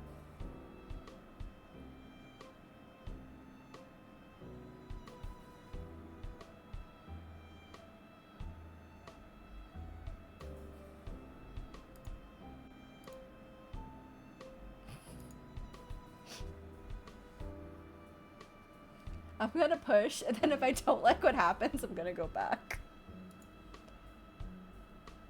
Baxter, I want to talk to you. Baxter flexed his knuckles, and the perfect smile on his face twitched. You headed off his rejection before he could give it. I know you're here right now because of a client, but you can't be working all the time. You have to be done for the day. I have other work. Baxter was quick with that retort, prepared from the last time you headed him off. Then you should take a break. I'm not going to let this go. He sighed in a dramatic fashion that was entirely opposed to the forced cordiality from seconds before. There's no other way. Let's use rock, paper, scissors to decide. What? Before you could doubt the logic of playing a hand signaling game while driving, or questioning the maturity levels of the highly professional planner next to you, he'd already made his move. It's going to be rock. I only choose rock. And you? Paper? At a complete loss, you held out your hand like you wanted him to shake. He didn't take your paper hand. He didn't make a fist rock either, but he did accept your answer. You win. Is that fine? Would you mind if I pulled over to have this? What the fuck was the point of this? He doesn't want to talk, but then he's just like, I'm only going to choose rock if you're going to push this. Boy, you... Fucking men. So immature all the time. No, that'd be perfect. Then we will talk. Baxter shut the GPS off. You no longer knew where you were headed anymore, but he took some exit and got a place to park. It was mutually decided not to talk inside the car. It was too suffocating. The both of you wordlessly opened the doors. Outside was the same waterfront path where you saw fireworks together. That was how he'd found a place to park right away. He already knew the area. You could picture it with clarity. Baxter was by your side, so much younger, so much closer to you. Under the night sky and flashes of light, you'd been happy. You were certain he was happy then too. But the moment was over. The reality of the new present was stark under the unforgiving summer sun. Baxter was walking away from you, pointedly placing distance between you and him. He only faced you directly when he was out of arm's reach. Ah.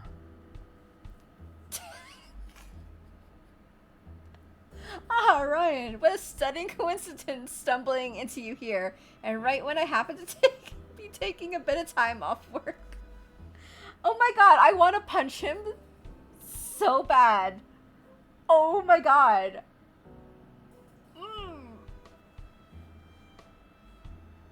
I want to punch him.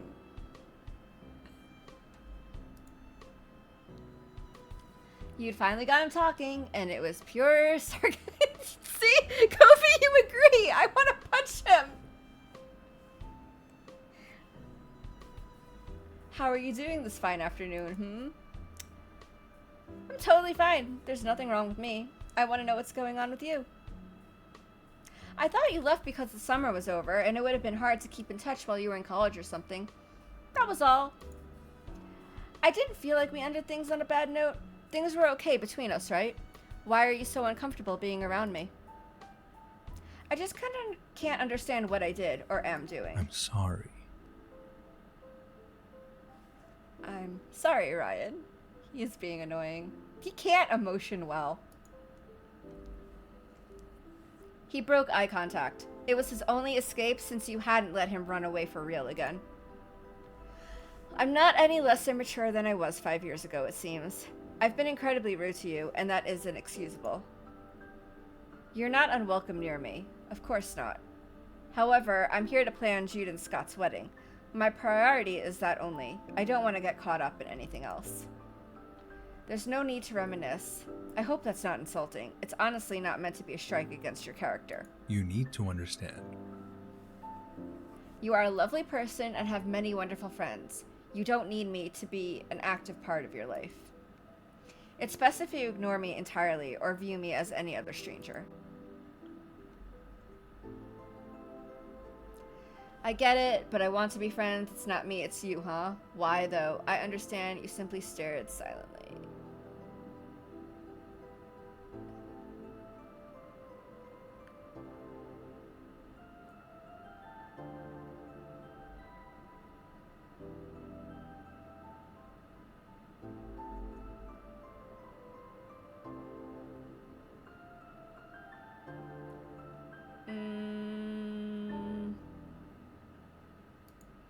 It's not me, it's you, huh? Well...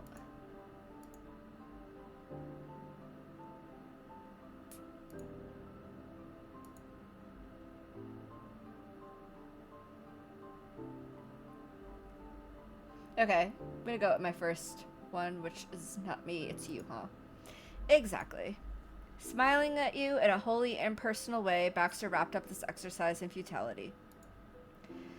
I imagine that is as useful as this break will be. Please allow me to take you home. Okay, great. So you returned to the car and the drive resumed. Baxter said nothing else, not that you expected him to. You pushed past mere pleasantries with him and seen the results. It was too late to go back now. That left you time with your thoughts. You'd gotten a better grasp on Baxter's intentions, what was motivating him to act the way he had. But in terms of clearing the air, the clouds had only become murkier. Things were in motion, but it was as if you weren't going anywhere. Eventually, the destination did arrive, and you were turning into the suburbs. Baxter lined up with the side of the road rather than pulling into their driveway. He idled with his eyes dead ahead. Thank you. Thank you for your assistance today. Have a nice rest of your afternoon. There was an audible click as Baxter unlocked the doors.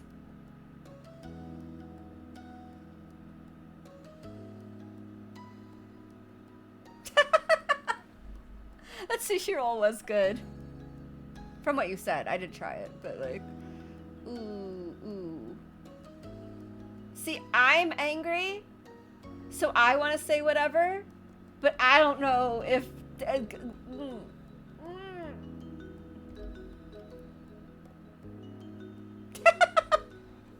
It was that good of a sushi roll?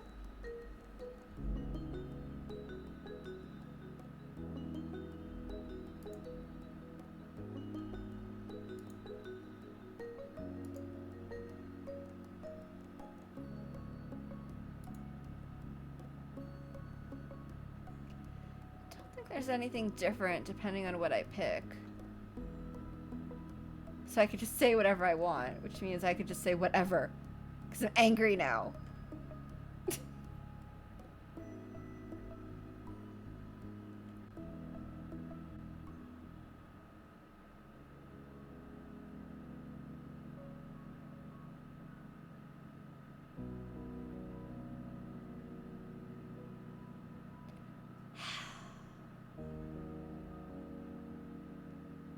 Go the whatever route, because that'll make me feel better. You got out and walked up to the front before ringing the bell.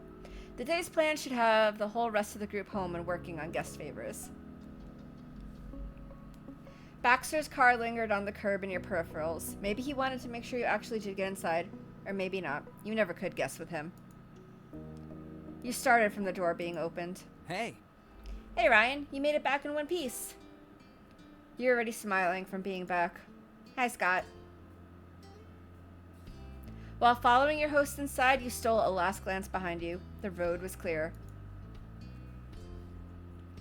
Wedding HQ was at full capacity in the living room. The supply count had doubled, no, tripled since yesterday.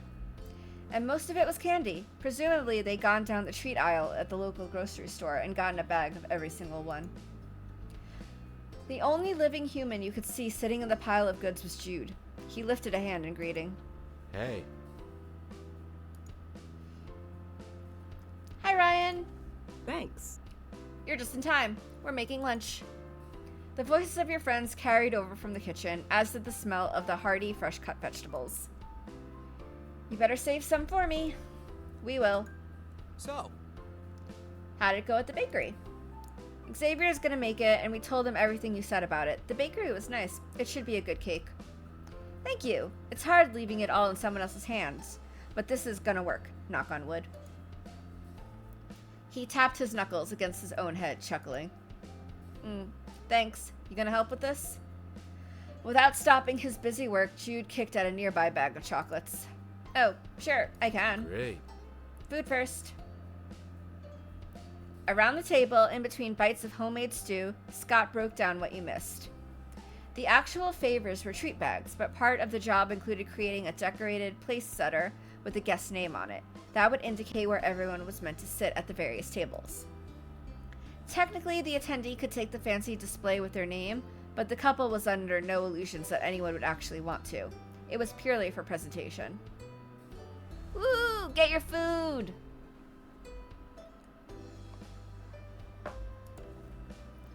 Basically, the steps consisted of writing the name down in your best handwriting, applying decals to the basic nameplate, and filling a bag of candy with what the person might like. When the meal was done, the full force of this party planning committee came together to tackle the trial of guest favors. No one would stop until it was done. A good chunk of the list had been checked off while you were away, and it was simple work, just time-consuming. Luckily, there were plenty of people to do it. Many hands make light work, as someone once said. Wait, that was Baxter who said it. You were almost certain. That sounded like a phrase he used. While you were there, Jude mentioned twice how you could throw some of every type of candy into each bag and call it a day without the fuss. You had to imagine neither were the first instance of that objection coming up. You had to imagine neither were the first instance. There's something wrong with this sentence, and I don't know what it is. But each time Scott remained adamant that they should personalize the selection. If someone was coming to their wedding, they were important enough to have a treat to their tastes. Very deliberately, Cove's candy bag had been left empty until you'd gotten back. You were assigned to do that one yourself. It was as easy as taking candy from a baby in order to give those sweets to Cove instead. In the evening, the wedding group chat popped up with a new text. Another entirely casual, exceedingly normal update from Baxter Ward. It noted that you'd meet tomorrow to discuss today's accomplishments and plan the next steps. During the process, some sparks flew between allies. It couldn't be helped. Debates over which treats were best was inevitable, and those always became serious. Overall, though, you were a unified force. Then, as night fell, your team effort brought about the completion of the collection. On one side of the room was a stack of stylish table settings, each with a thoughtfully compiled bag of candy sitting on top. On the other end was enough garbage to fill a dump truck. That was going to be a hassle. But Terry and Miranda were allowed to tap out when the favors were done. It was already getting late. For dinner, takeout was ordered so nobody had to cook or clean another meal after hours of putting the little favors together. No complaints there. For a little while, the three of you could pretend the work was already over for real. No one mentioned the chaos that was waiting one room away. But when everyone was full, Jude wandered back into the living room turned workshop. He heaved a sigh and tossed a random piece of trash in a garbage can. It was a drop in the ocean. The entire living room was a mess of wrappers, paper scraps, and undefinable crafting residue. Scott hovered nearby, his features drawn apologetically. The lighthearted atmosphere you shared as a team earlier in the day had shattered. All that remained was the fractured debris. And it went beyond pre-wedding jitters. After months of planning, Jude had reached a point where he wanted the preparation to be over. He was worn down, and little victories weren't able to lift his mood. All he saw was what was still left. Meanwhile, Scott only seemed to become more invested, more concerned over how it came together as the deadline approached. You debated having some kind of intervention about their friction, but weren't sure you could pull it off in a way that would actually improve the situation. We can clean this later. Let's play something. Sure. Scott blurted out in agreement instantly. If Jude had asked him to do a backflip for his entertainment, Scott probably would have in that moment. Alright. Cool. Wanna join? He tilted his head your way. You waved your hands back and forth. Thanks, but I'm gonna go to my room. The two had spent the entire day with other people. You weren't going to get in the way of them having some quality couple time in the final hour. Alright. Jude gave you a half shrug, half smile. He was on to what you were doing. Have a good night, Ryan. Good night. Your hosts retired for the day happier than they had been since you first showed up. It was a relief. You made your own way to the guest room. The rest of the night would be yours. No, I'm not calling my fucking sister. Stop telling me to call my sister. I'm not going to do that. Weren't sure what to do. Everything was done, for the moment anyway. You finally had space to think about something other than wedding worries or Baxter bothers, at least for a little while. Some time just for yourself was well deserved, and you managed to enjoy your relaxation before slipping off to bed. Then, all of a sudden, it was morning, and you were off to the proper second meeting with the planner. Everyone once again gathered in Baxter's office, waiting for him to arrive. And in turn, Jude and Scott were tense. The closer the wedding got, the further they were from gaining any semblance of peace. No matter how much they tried to unwind outside of the meetings, the moment they returned to the chic office, their discomfort skyrocketed. The way Scott's fingers were fidgeting in his lap, you would almost believe that he was anxiously twisting the tension in the air. Miranda frowned, unable to disregard the worsening creases in her brother's brow. So, Hey, this rug reminds me of Baxter. From before, anyway. She didn't elaborate for those not there before, and the awkward silence set Terry into a fit of laughter. He pointed at the striped rug. Yeah. That's so true. It's literally the first Baxter-like thing I've seen. What about his business cards? His phone was all black too. His car is black and white. Doesn't do that anymore. You looked at the floor skeptically. His car is black and white, to no one's surprise. ooh. Ooh, you get a point for that, Ryan. Terry's at 0. Hey, since when was this a competition? Since I awarded points. Terry nodded, and his mouth pressed into a hard line. The three of you only lasted a few seconds before bursting into giggles at the silliness of the situation. Randy looked at her brother and Scott, noticing their lack of input on the subject. She knew they would need a little context to join in on the joke, but neither even acknowledged her presence. The couple was too absorbed in their own worries for their stony expressions to crack from her icebreaker. She folded her hands neatly in her lap and made no further attempts to chat. You and Terry shared a knowing glance and decided to also stay quiet. Jude and Scott weren't in the mood. Shortly after, there was a knock on the door. Everyone snapped out of their thought bubbles, and swiveled toward each other instead of moving to answer it. Hello? The door opened, and Baxter cheerfully stepped inside his office. His notepad was already open to a fresh page. Nice to see you. Good morning and welcome back. Thank you for waiting. A round of greetings bubbled up from the planning party committee while Baxter moved through the room. He promptly sat on the rolling chair opposite the couch and clicked his pen out. Now that we're all here, should we begin? Let's go over where things stand and determine how to proceed next. Scott sat up straighter on the purple couch and stiffly nodded. Jude, in contrast, slouched further into the cushion. All right. Uh-huh. So yesterday, an order was put in for your wedding cake. I can assure you it will be ready on the day of the ceremony. Thank you so much. Thanks. Of course. Baxter carefully placed his pen tip to the notepad. His expression grew more serious all of a sudden. Speaking of the cake, I must give a small disclaimer. There is a tradition called cake smashing. I'm not sure if either of you are familiar with that. It merely means one or both members of the wedding couple slather cake into the face of their partner. I strongly suggest that you decline beforehand who, if either, will participate and to what degree of messiness. Oh, that you decide beforehand who, if either, will participate and to what degree of messiness. I cannot tell you how easy it is to sour the entire day by accidentally crossing a simple boundary line. There's a sad history of partners who find ignoring the wishes of their husband, wife, or spouse to be funny and realize far too late that it's absolutely not.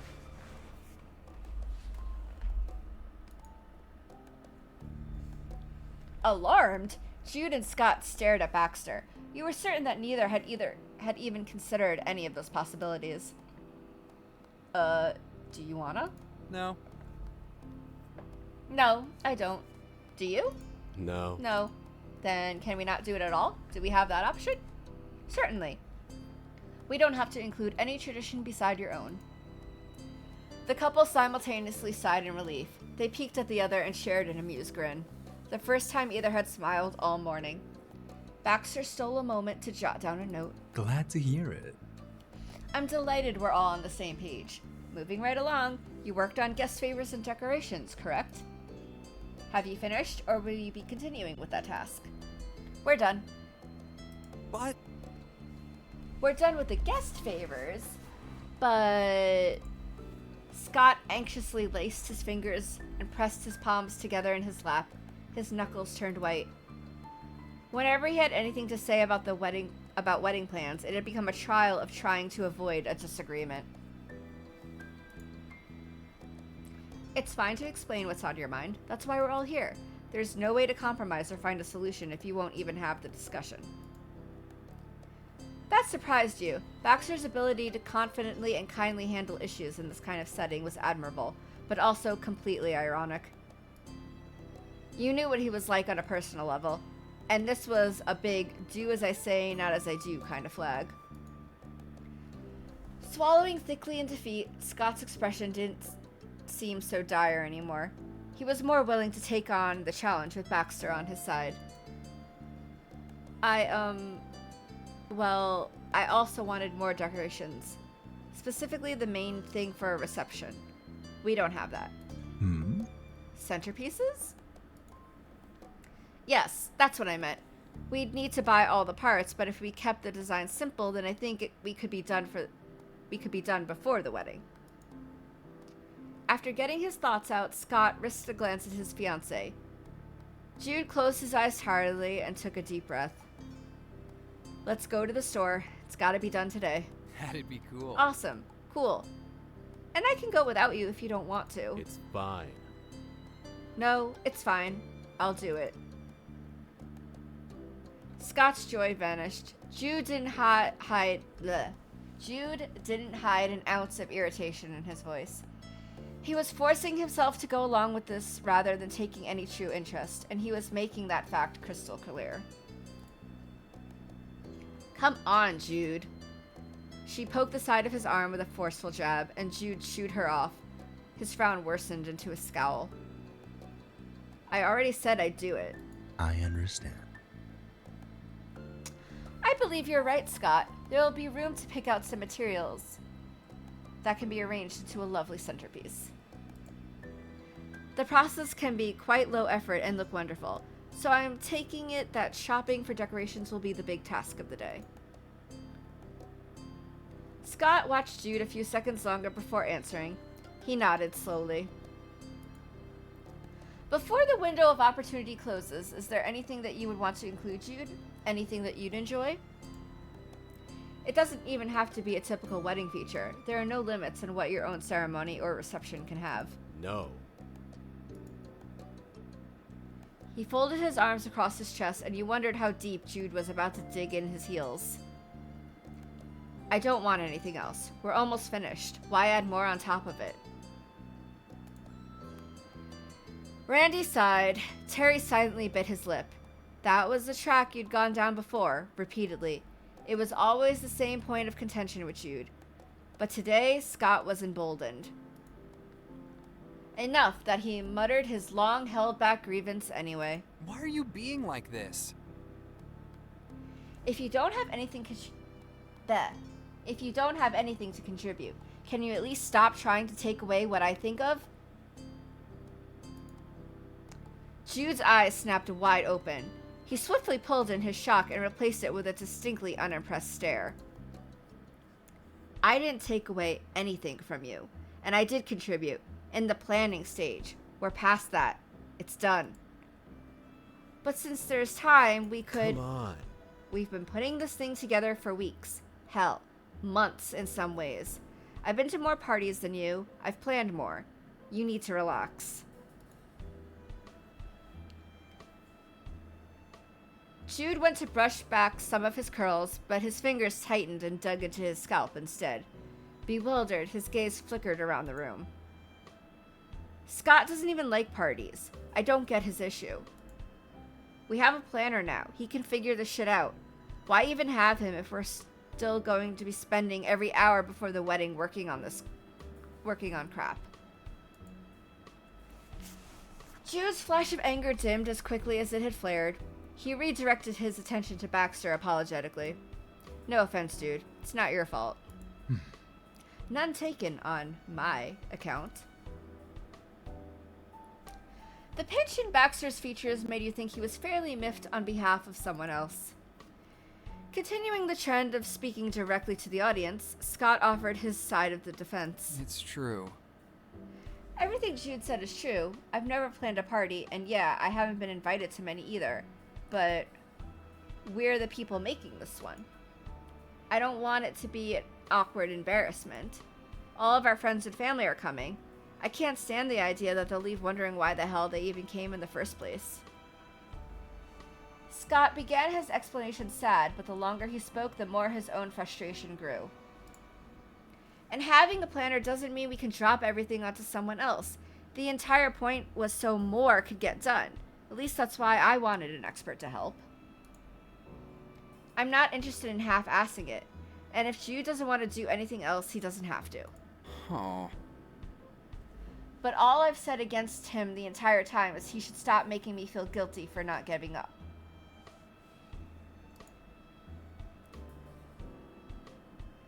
Jude chucked his own self-imposed pretense and shot back directly at Scott. You shouldn't have to do anything either. That's my whole point. Oops. But if you keep taking on stupid crafting projects, then I have to handle some of it for you. But it's not needed. Nobody cares that much. I care, even if I'm the only one.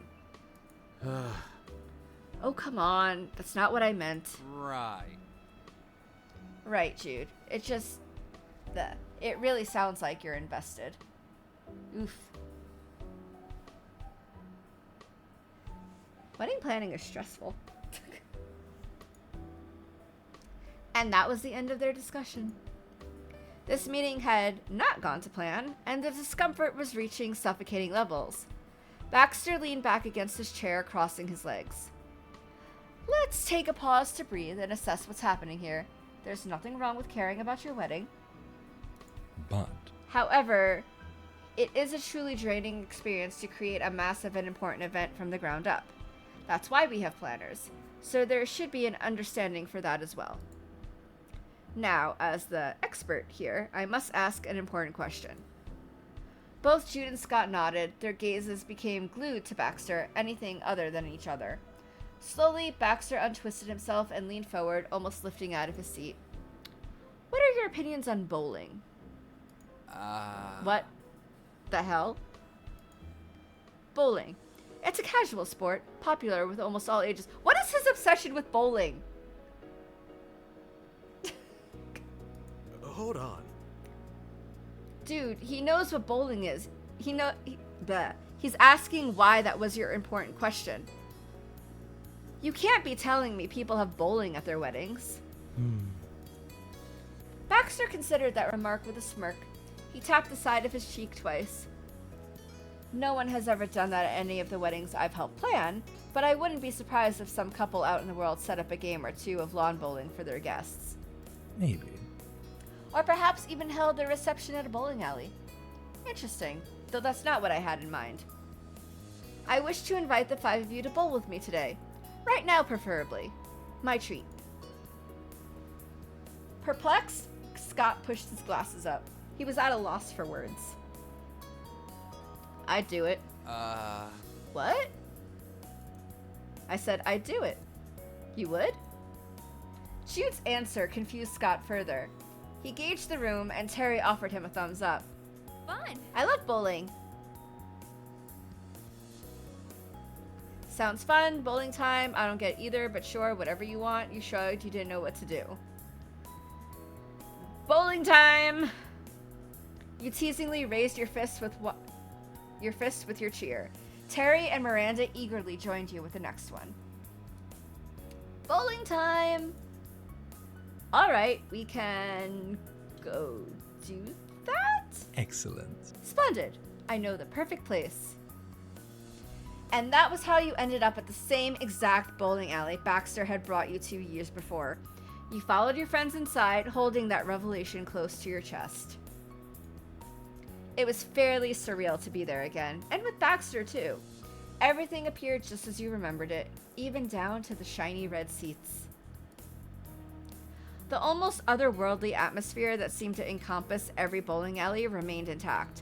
It was remarkable how the lights and sounds were so different from normal day-to-day life. Before anyone could further question Baxter's planning methods and what they were even doing there, you were at the front of the line. The group secured an alley, changed shoes, and were all set to start. Hey, how about we play on teams? Mine versus yours, Jude, like always? Sure. Sure thing, Scott. The ends of Jude's lips curled slyly as he pointed at his sister. Randy, you're with me. Miranda bobbed her head, then gave the potential competition a once-over. When her gaze fell on Terry, he shot his hand up. Yeah. I want to be on Randy's team. Jude laughed, rubbing the side of his neck. He let Terry sweat by, pretending to contemplate his request. Pretty please? Not much of an argument, but sure, he makes the team. Yes! Sorry, Scott, Ryan Baxter, but she's my girlfriend. We're kind of a package deal. Scott and Jude are about to be married, and they're willing to go at each other in heated battle, but whatever you say. That's them. I'm different. Ah, you're a couple? Yep, we are. We have been this whole time. Don't tell me you didn't know. Terry gave Baxter a smug jab with his elbow. Well, I didn't want to presume anything. Still, hallelujah. I'd hope it had worked out for you. He pressed his palm against his heart and let out a sincere sigh of relief. Terry wasn't so self-impressed anymore. Welcome. What does that mean? Oh? Was the romantic tension you had towards Miranda meant to be a secret? It felt fairly obvious from the few occasions we interacted. That's preposterous! I never said a word back then. Come on, Terry, you downright weren't subtle about it. I'm pretty sure everyone knew. Wait, really? Even then? How long have you liked her? Give them a break, Baxter. Terry was trying his best.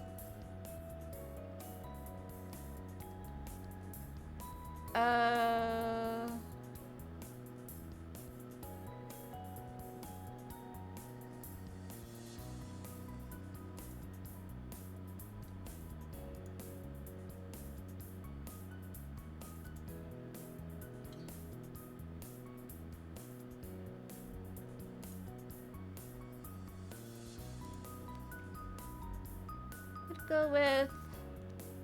Come on, Terry, you downright weren't subtle about it. You too? I am sorry to burst your proverbial bubble, though I'm glad I wasn't the only one who noticed. Terry buried his face in his hands and groaned. He plainly wanted out of the conversation immediately. Miranda bumped him with her hip and giggled. We've been each other's favorites for a long time. The sweet moment pulled Terry out of his embarrassment and wiped away the worries from his expression. Baxter cleared his throat. I apologize. I apologize for the distraction. A distraction from the secondary distraction he already orchestrated. What a feat. Yeah. It's cool. Like you said, it all worked out. That's what counts with me.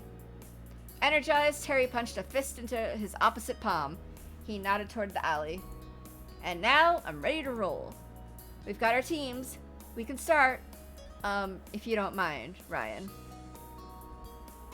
I'm okay with that. I want to be on Scott's team anyway. No worries, I want to be on Baxter's team. Our team is perfect. It doesn't matter.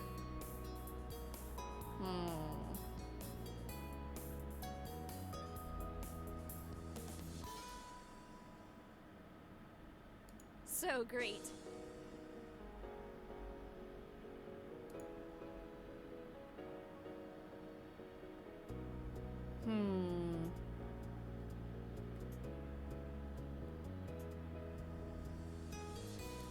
Yes.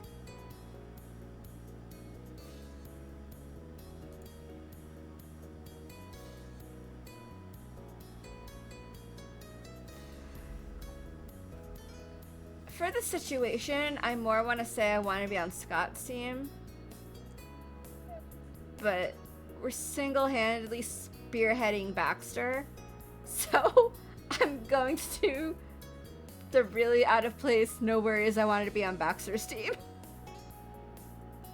Even though I'm still angry at him for yesterday.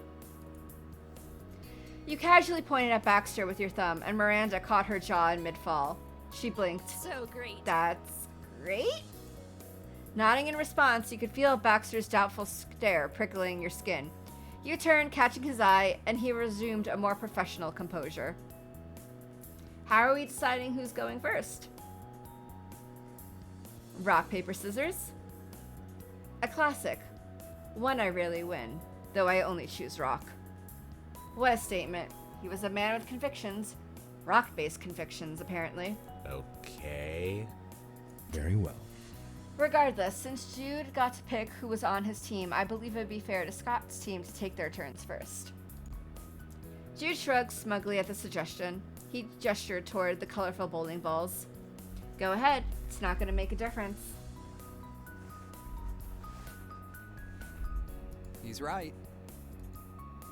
Scott calmly readjusted his glasses and then smirked. He pointed at his husband-to-be. Jude's gonna lose no matter when he steps up to the alley. Jude snorted. His competitive nature burned brightly in his unshakable expression. Bring it on, Grant. You're about to get your government funding revoked. Scott's mouth wobbled slightly at the sound of his own nickname, but he was determined to keep his game face on. Squaring his shoulders, he went straight to the rack and selected his ball. Scott went for the medium option. He picked it up and sent it down the alley with a large curve. Unfortunately, the ball barely managed to bring down 2 pins. His confidence hadn't faltered, though you caught him mumbling under his breath. No, just try again. The bowling ball rolled on back, and Scott brought it to the starting line. And on this round, he managed to put a special oomph into his swing. The pins scattered in all directions. It would have been an easy strike if that had been his first throw, but it wasn't. Your team opened with a spare. Okay. You can go next, Ryan. Roger that. Standing up, you confidently strode to the selection of bowling balls, weighing your options. Heaviest, good old reliable. This field was what you were used to. Why mess with what fit? Moving with precision, you took position. With a single swing, you let it go, and your skills were sharp as ever. That was perfect. We're still bowling masters. The ball masterfully flew down the alley and swerved into a strike.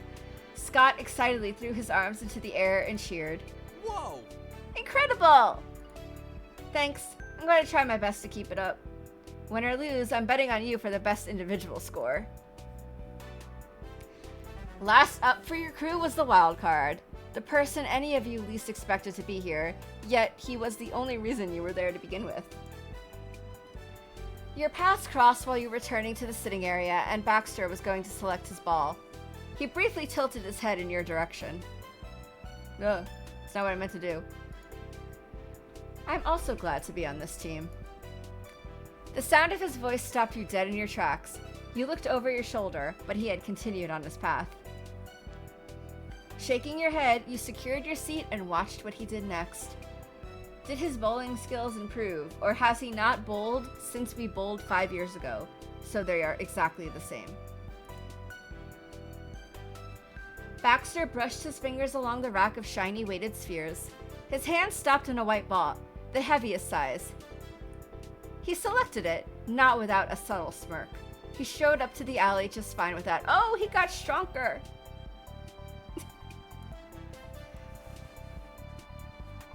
Biting your bottom lip, you tried to swallow a laugh. You knew under the surface Baxter was ecstatic with the showing, especially after his inability to use that in the past. Baxter didn't waste time messing around. He hefted the ball in an arc and sent it right off. He managed to topple 7 pins with the first throw and scored a spare on his second round. Good job, Baxter. Your bowling skills have gotten better. Not bad. I'll accept that. He pivoted to the group and dipped his head good-naturedly after his performance. Jude stood up and clapped politely. All right, it's our turn now. The opposing team started off with their leader, Jude, who matched his fiancée and got a spare. In his case, he managed almost every pin on the first try and sealed the deal on the second. Terry bounced over and scored a spectacular strike like it was nothing. He met your eye and grinned. In terms of one-on-one, he showed himself as your real competition. Finally, it was Randy's round. She grabbed one of the heavier balls and boldly skipped to the alley and... What she did couldn't be classified as a throw, but a gentle nudge. The ball scooted right into the gutter. There wasn't enough momentum to even reach the pins. Everyone in your group gawked at her in disbelief. Jude's jaw in particular hit the floor. Randy? What was that? Whoops, I don't know. She spun on her heel and twirled a curl with faux innocence.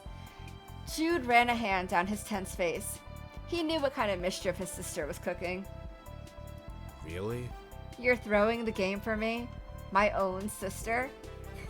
No! That was an accident! Miranda couldn't stop a single giggle and fluttered to his seat. She sweetly folded her hands in her lap. Damn. Jude sighed and bared down on her with all his big brotherly disappointment. His demeanor was sour enough to spoil Miranda's sugar-coated smile. Like a traitor's reveal, her true, twisted intentions were revealed. I'm with Grant on this one. Well, this is in the bag. I love you, Randy. That's not fair. Guess I might also have an accident. No way, I'll even the scales for you, Jude. Too bad for you guys. Sorry, Scott, you can't have 4 members on your team. I'll lose for Jude's win.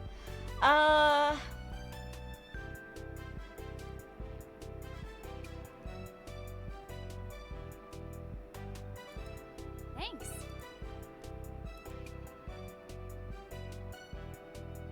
Hey.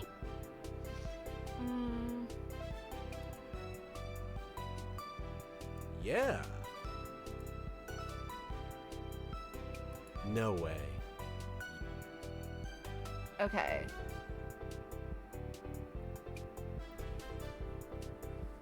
I don't know.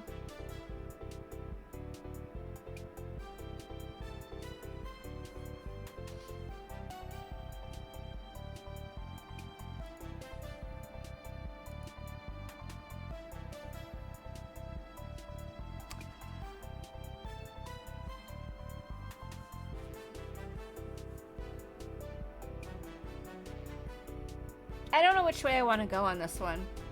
It's just bowling, so it's not that important, but I don't know which one gets me more Baxter time. So I'm like, do I have to like throw off my amazing bowling skills now, or can I just be like, yay, we win? This is the funner answer. Like, I like the responses this one gets, but...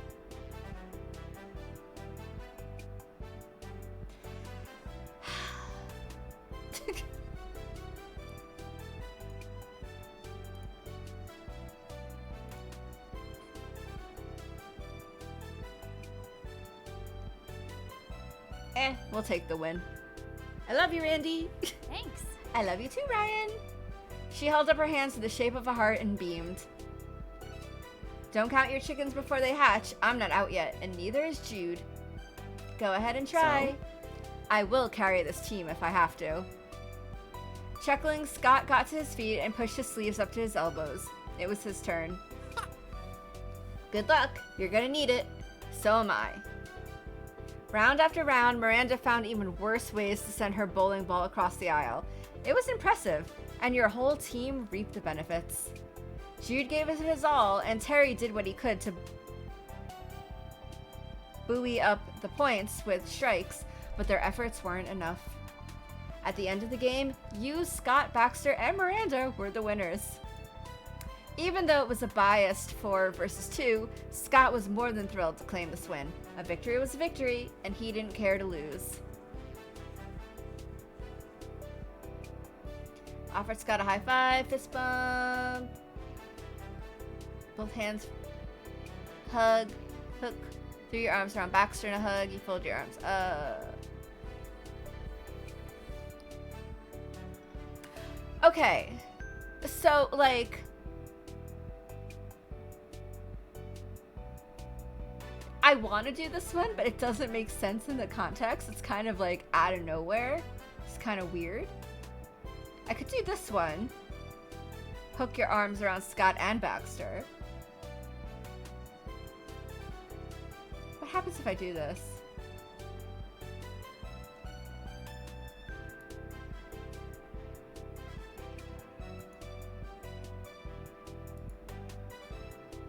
Okay. Then I'm going to, because it'd just be weird if I just hug Baxter, I am going to do the hooking your arms around Scott and Baxter thing. Go team! You tugged both of them in closer and laughed lightheartedly. Scott nearly tripped over his own feet, but he was too happy with the team's victory to care. Baxter squeezed his eyelids shut and leaned into your touch.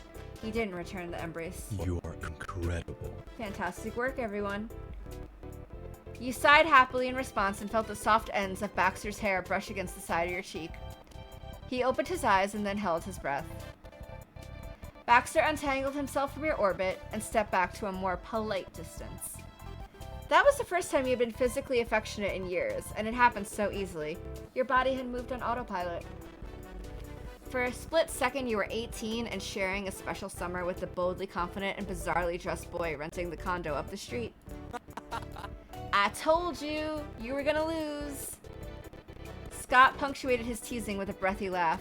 Bending over, he planted his palms against his knees and rocked on his feet.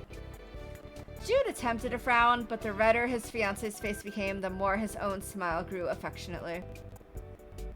Yeah, tough guy, you win. Don't pass out. Chuckling, Scott stood straight and removed his glasses. He wiped an eye with the side of his wrist and then began cleaning the lenses with the bottom of his shirt. Good call. Despite the totally stacked odds, it was fun. Wouldn't have wanted it any other way. From the precious way Jude watched his husband-to-be, you got the impression that Jude probably agreed Scott deserved a win today. You glanced away suddenly, deciding not to intrude any further on the couple's private moment. It was a comfort to see the couple in better spirits, even with all the disagreements over the wedding details. You knew at the end of the day, Jude and Scott truly loved each other. Peeking at Baxter, you caught the genuinely pleased smile softening his expression. Watching the couple reconnect was his win. Well, since we're already here and it's nearly lunch, how about we grab something to eat? Here? You want to get food at the bowling alley? That went against Scott's whole view of the classy planner. To be fair, it surprised you too, and you knew him better. Yes, I don't see why not. Yeah. That's cool with me. Oh my god, you're still waiting for your pickup? What the fuck, Walmart? What's going on?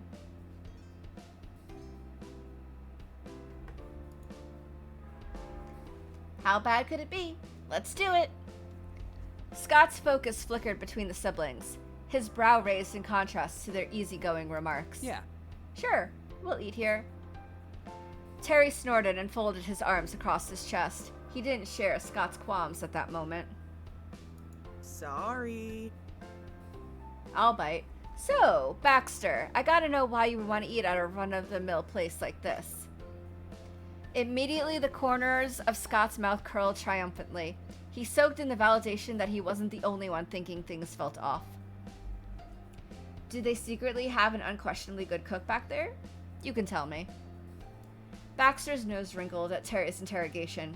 He combed the tips of his fingers through his swoop of bangs. You know? I'm not a nobleman, if you weren't aware. I eat food the same as everyone else, and I'm perfectly happy to explore the convenient meal option directly in front of us. Terry nudged his head in Miranda's direction. He didn't take his eyes off Baxter, though. He's evading the final question. Maybe the food is really something here.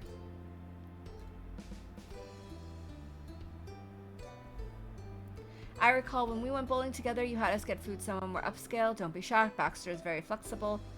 But, you didn't want to eat here last time. Sure, Baxter, you're a typical ordinary guy.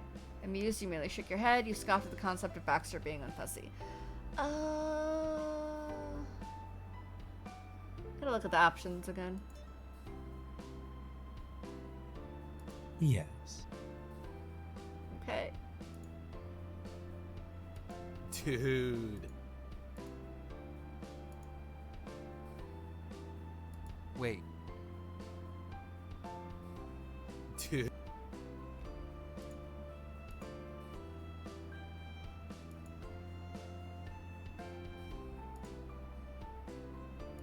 Dude. Okay. Dude. So the better options are actually talking about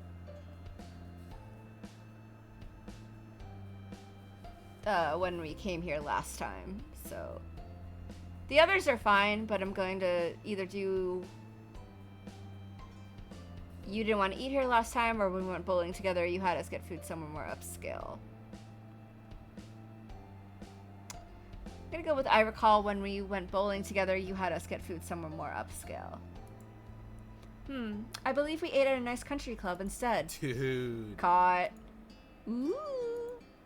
Ryan coming in with the receipts. Grinning ear to ear, Jude draped an arm around Scott's shoulder. Miranda and Terry exchanged a knowing glance and then snickered. Wait, you went bowling before? When? Many years ago. You shouldn't judge my actions today based on my behavior then. Honestly. 19-year-old Baxter had far too high expectations for every hour. The person you see before you today is humbler. Dare I say, even more flexible. Despite Baxter's continued insistence that he was the type of person who would definitely eat at a bowling alley, the group remained unconvinced. They squashed together and watched with intrigue as he approached the counter and actually put in an order. Baxter selected a veggie burger, which evoked several murmurs of approval from your friends. Out of all the options, that appeared to be the most fitting for a fancy wedding planner. He stepped away from the counter, and your friends quickly fell into a line picking out their own lunches. Jude ordered a chili dog, Scott got a hamburger, Terry picked a slice of cheese pizza, and Miranda asked for the same. Plus, a big plate of nachos were ordered for anyone who wanted to split. Before you knew it, it was your turn at the counter. You decided to go with...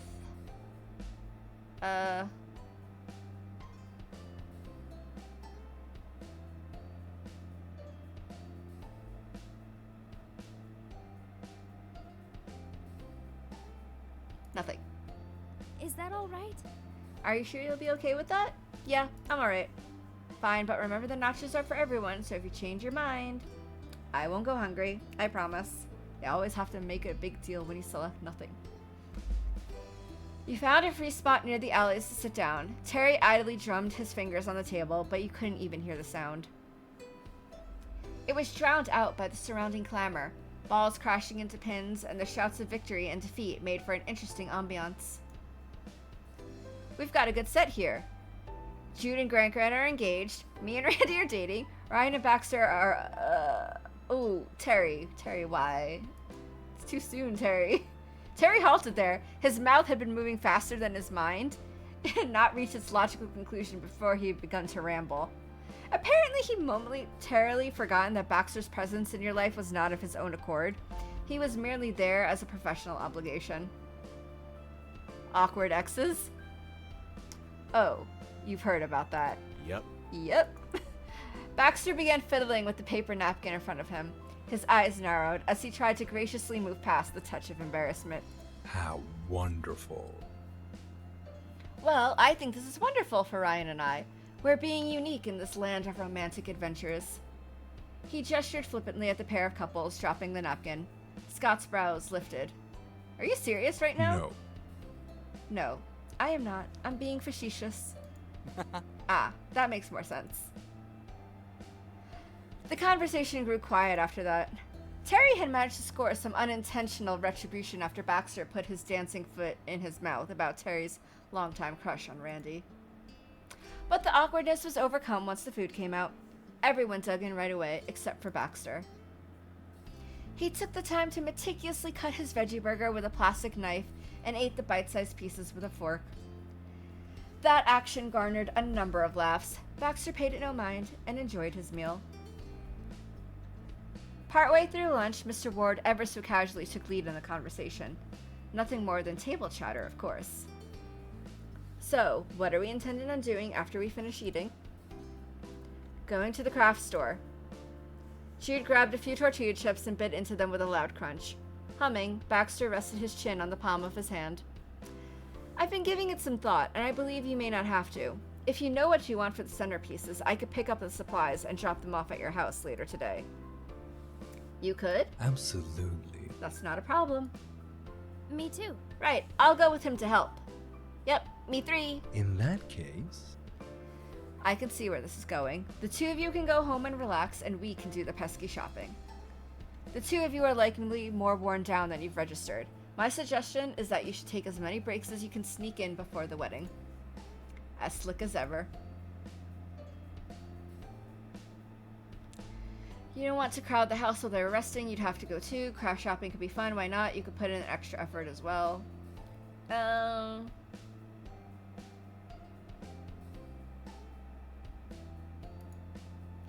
Don't worry, between the four of us, we'll get the shopping done in a snap. Oh, well, there you have it. Would that be alright? That would be great, actually, don't you think? Jude folded his arms and surveyed the sight in front of him. His friends, family, and the wedding planner were all watching him optimistically. Finally, he cracked a smile. Yeah, thanks. good. Fantastic. Then there's little else to worry about until we return with your centerpiece material. Hold on. Anything else, Scott? Oh, I'm not sure. What kind of wiggle room do we have left on the schedule? There's certainly space for a few things. Plenty of elements that can be added with minimal effort and will have big impact on your experience.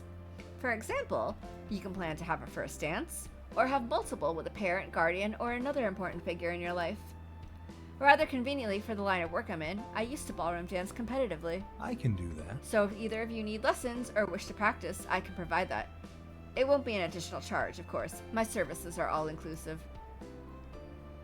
Your attention snapped in his direction. Why did he word it like that? Why did he word that like he was retired? You couldn't imagine a world where Baxter didn't dance anymore. Competitive ballroom dancing? You sure you're a regular dude? Positive. Does that sound like something either of you would be interested in? The couple shared a long, silent stare. Scott bashfully rubbed the back of his neck and returned his attention to the conversation. I don't know. We need to think about that one some more, I think. Good call. I get it. That's fair.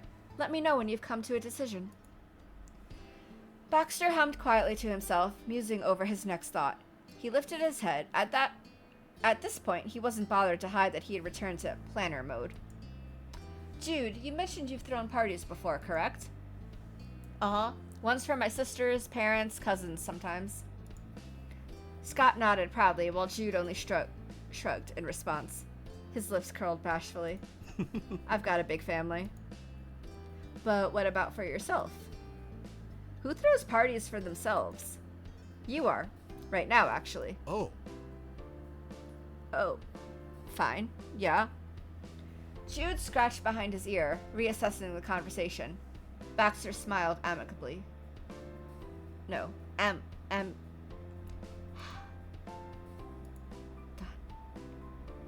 Wrong thing. Ah. Clicking things. That. That's what I wanted.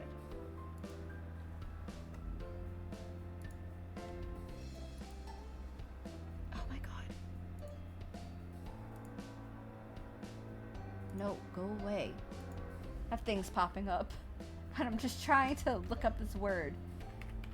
Because I was saying something that basically meant the same thing. Amiably. Okay, that is what it was. I was saying amicably, but that wasn't what the word was. Okay.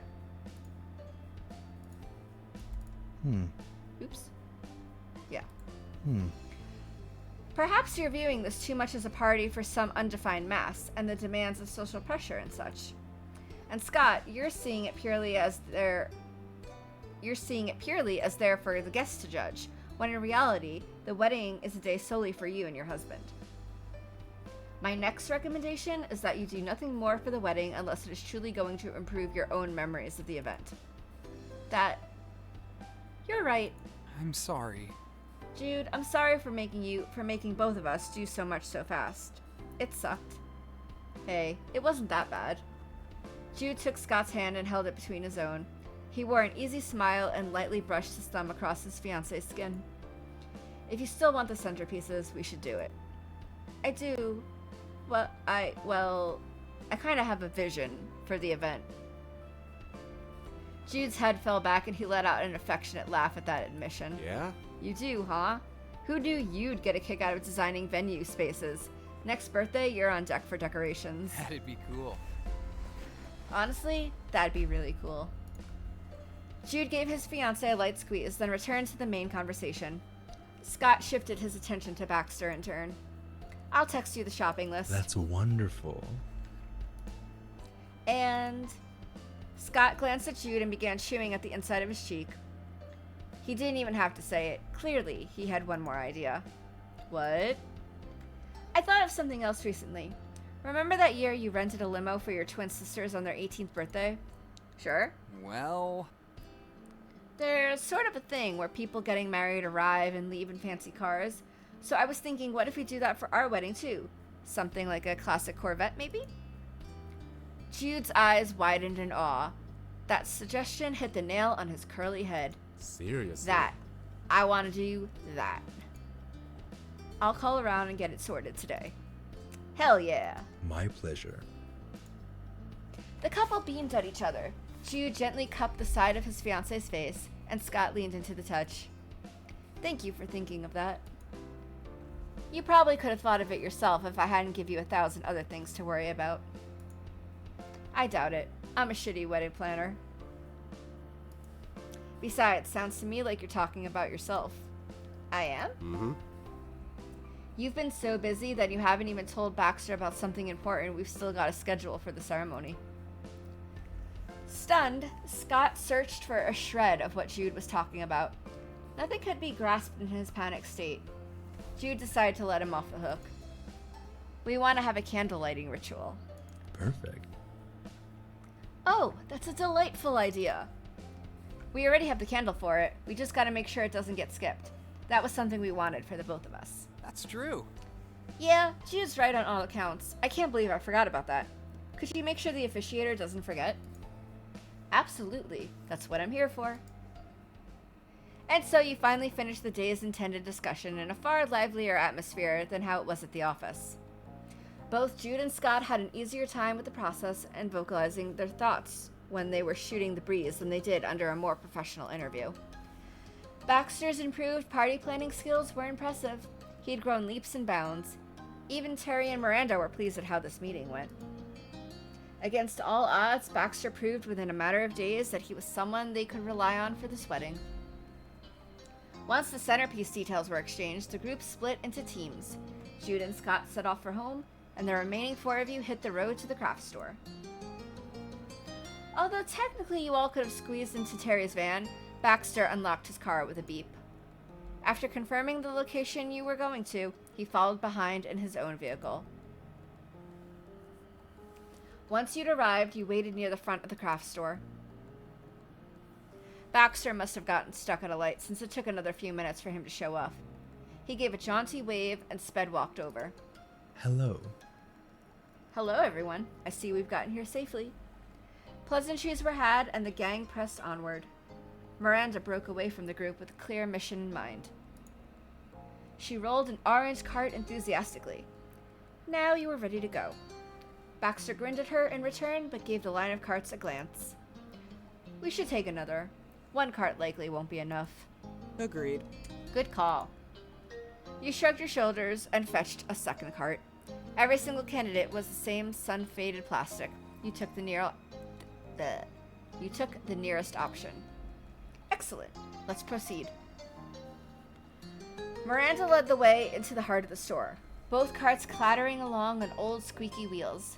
She methodically started at the passing aisles. What? Oh hey, Randy knows, but I gotta warn the rest of you. There's an all-hands-on-deck kind of meeting this evening at work, so I can't make any of the stuff. After the drop-off, I'm gone. Terry faced you with a sheepish expression, not entirely apologetic. You're gonna have to take my place in the crafting circle, Ryan. Shaking your head slowly, you clicked your tongue with faux disappointment. You're missing out. Just think of the ways you could have showed off your talents to Miranda. Terry snorted at your gentle teasing and wrapped an arm around his girlfriend. I know. I'll have to make it up to her later. That's totally fine. I appreciate both of you being here and helping as much as you have. Don't say this around Jude or Scott, but I've been nervous they were going to be disappointed by their own wedding. She sighed and drooped down against her cart, her head almost sticking into the front basket. I know they would have been if it was only the two of them doing it. She strained herself and offered a smile, first softly at Terry and then at you with bright gratitude. I'm lucky I had reinforcements to call. Though when she turned to Baxter, she demurred.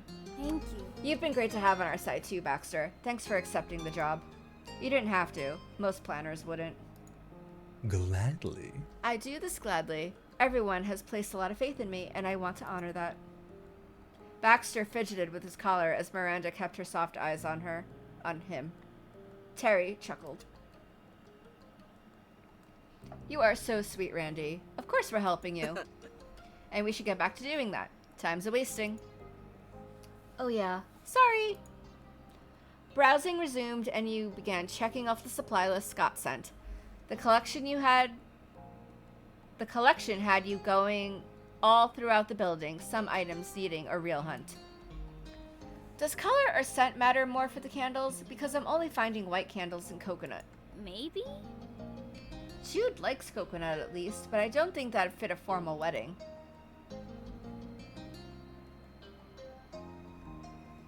Terry, you're in the beach theme section. Coconut scented is better than plain white candles. Maybe there's another store. Terry, you're in the beach theme section. Pointing to the sign plastered on the shelf above him, you tried not to laugh. Terry's eyes widened at the obvious. That explains the sea breeze and pineapple options. I didn't notice either. Let's move down. Baxter nodded approvingly. Along the way, you spotted a floral section and a summer section too. Was summer really that different from beach? Maybe in other places. In Cali, they were one and the same. But since the white candles of proper variety were secured, the supply team moved on to the next items. Now having a better sense of how the store was laid out, it went quicker. After a decent-sized pile had accumulated in both carts, Baxter spoke up. We found the more unique bits and bobs. If you don't mind, I'd like to leave the last of it in your capable hands. I think it would be best if I could look into rental cars before it gets too late. Yeah. Right, of course. No worries, we got it. Go ahead. Terry ushered Baxter away with shooing motions. A car was more important than an extra body to throw fake flowers in a cart. Very well. Thanks. I'll be in touch soon. Miranda and Terry waved him off as he disappeared from aisle 12. Bye. See you later. Catch you on the flip side. With that, Baxter was gone and your party was a trio. You and Miranda continued scooting the carts along the white linoleum tiles of the aisle. Oh. So... Terry began as soon as you turned the first corner. He tilted his head, questioning. Are we friends with the guy, or what? Miranda laughed stiltedly, her nerves obvious as she looked around. No matter how much she craned her neck, Baxter did seem to be well and truly gone. I'm only asking. He seems Baxtery to me, like he always was. But I don't know But I don't know what wedding planners do. Maybe they all act buddy-buddy with their clients. Friends, just can't say so directly. I don't know. I hope we are. Not yet, I wouldn't say. Maybe soon. You shrugged. We should treat him the same either way. You kept your eyes focused ahead.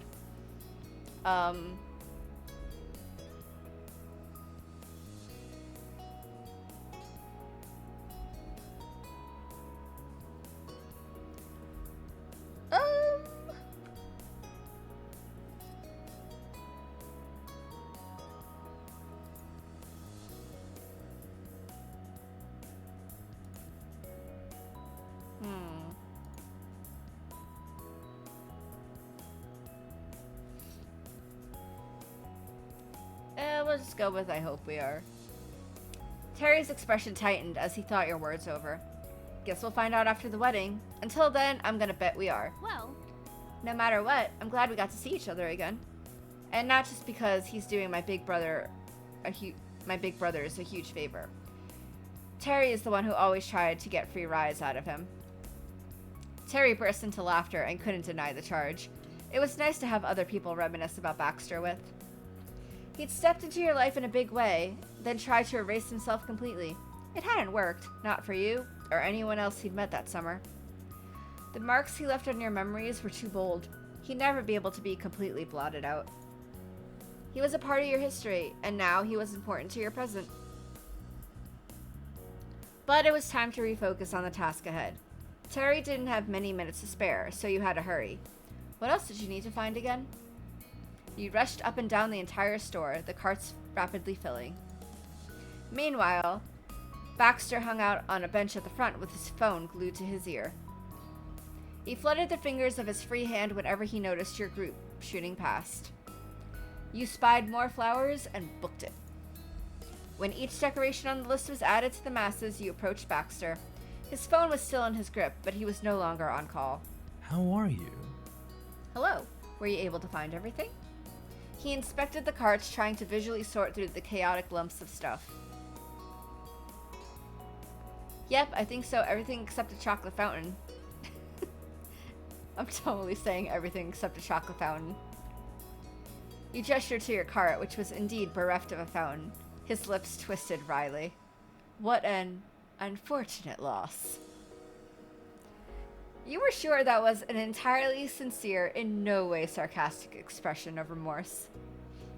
My task is done too. I found a car that is to the couple's taste. I texted it to them and got approval to rent for the day. Cool. I was even able to do so legally this time. His tone was amusingly flippant. Oh yeah, during that summer he had pulled some shenanigans to get his car. Miranda and Terry, however, stared at him concerned. Don't worry, it's an inside joke. A smile pulled at your lips. You decided not to explain further either. Miranda probably wouldn't imagine too extreme of illegal scenarios. Okay. Come on, let's pay for this haul. It's gonna take a while to ring up. The rest of the gang agreed, and you and Miranda drove your carts through a blessedly empty checkout line.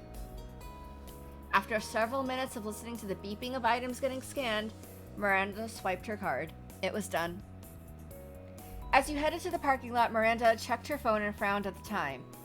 You yourself did a double take at how long the shopping had taken. Not again. The craft store was dangerous. And you're sure you have enough time to drop us off before work, Terry? Uh-huh. No problem. I don't want to cause any trouble with your boss. No way. Don't worry. It's not like I can just leave you here with 50 million decorations. Someone would have to be strapped to the roof of Baxter's ride to make everything fit. Okay. Alright, thanks again for this. Hustling, you stuffed your various bags into Terry's car. It was fortunate his van had so much space, but even then, it was filled up. Maybe you could hold some of the bags in your lap? Baxter noticed the conundrum and hummed at the massive bags remaining. It resembled a tentacled monster when the wind whistled by and waved the transparent plastic handles. I can do that. I can take the more delicate pieces and store them separately in my trunk. Jude and Scott's home isn't ridiculously far from the city. I don't mind popping over there first.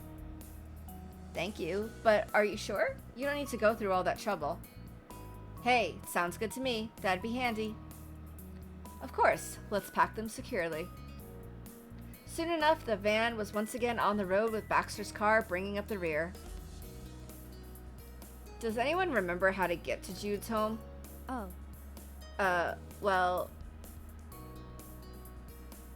She quickly pointed her finger to the right, only to earn a laugh for the effort. I'm kidding, but wouldn't it be funny if we got lost? I wonder if Baxter would follow us or keep to his GPS's directions. We could try taking a weird route back. You have work, remember, Terry? Plus, I'd rather not mess with Baxter. That's a bad idea. You're right. Speaking of right, there's my turn. Okay, red car, could you let me over? Thanks. Oh, yeah. I need to take the fast way anyways. Oh, come on! Do you know how to drive? Terry drove back the rest of the way to home base with his occasional commentary about the abilities of the other drivers on the road. He noticed a few vanity license plates that made him wonder about the person behind the wheel. Miranda chimed in with creative theories, usually that it was a secret code. The conversation flowed enjoyably easy between the two. Then you arrived. Baxter parked behind Terry's van. You nodded at him on your way to open the back of the car. Terry grabbed a bag and another. Miranda put a bag on each finger, including her pinky. Not to be outdone, Terry threaded his hands through more plastic handles. Well, after that, it wasn't like you or Baxter could just carry a reasonable amount of bags. Everyone loaded up. Miranda led the coordinated shuffle to the door and awkwardly bumped the doorbell with an elbow. There was the muffled, melodic ding-dong of their bell, and then footsteps. A moment later, Jude answered. Your group, utterly laden with plastic shopping bags, bursting with silly petals, must have been a sight. Come on in. He scooted to the side to let everyone through. You maneuvered your bulky hoard carefully so it didn't bash into anything. Unfortunately, Terry got caught on the door handle. Oh. Whoops. Jude darted closer and untangled the bag. Terry shrugged with effort and slowly inched forward until he was completely inside. Is that everything? Nope. On it. Ah, I'm gonna go get some. He sidestepped around Terry and dodged Baxter to get outside. That was when you noticed Scott trying to usher everyone into the living room. At this point, your arms were regretting taking quite so many bags. Surreparative? What?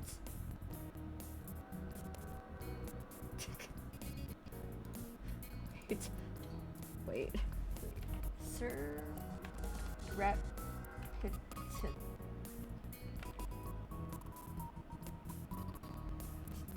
What? Surreptitiously. Oh! Okay. Surreptitiously, you began eyeing any likely surfaces you could deposit them. The place was neater than before. The table had been completely cleared off, and the floor must have been vacuumed. Jude and Scott hadn't completely committed to taking a break. Scott directed the group to where the supplies should go. Quickly, you shed the weight, and the others were only a breath behind you. Miranda subtly massaged her hands while Terry slumped against a wall. Jude returned with the leftovers, which was still a generous armful of stuff. Now that's everything. You guys needed a lot of stuff. He wiped his brow dramatically, as if coming from the car had been back-breaking labor.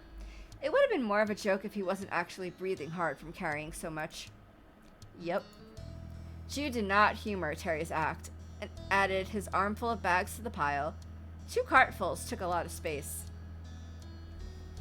Terry surveyed the scene, mentally checking things off, and nodded with approval. I leave this in your capable hands. Thanks. Bye, Terry. Thanks for doing this. Yeah, you're a good dude. Forget it. I never let Randy down. Or you two also. Miranda brightened at her ever-chivalrous boyfriend. Good luck, Terry. See you later. He saluted the team and bounded outside, the door slamming shut behind him on a chorus of goodbyes.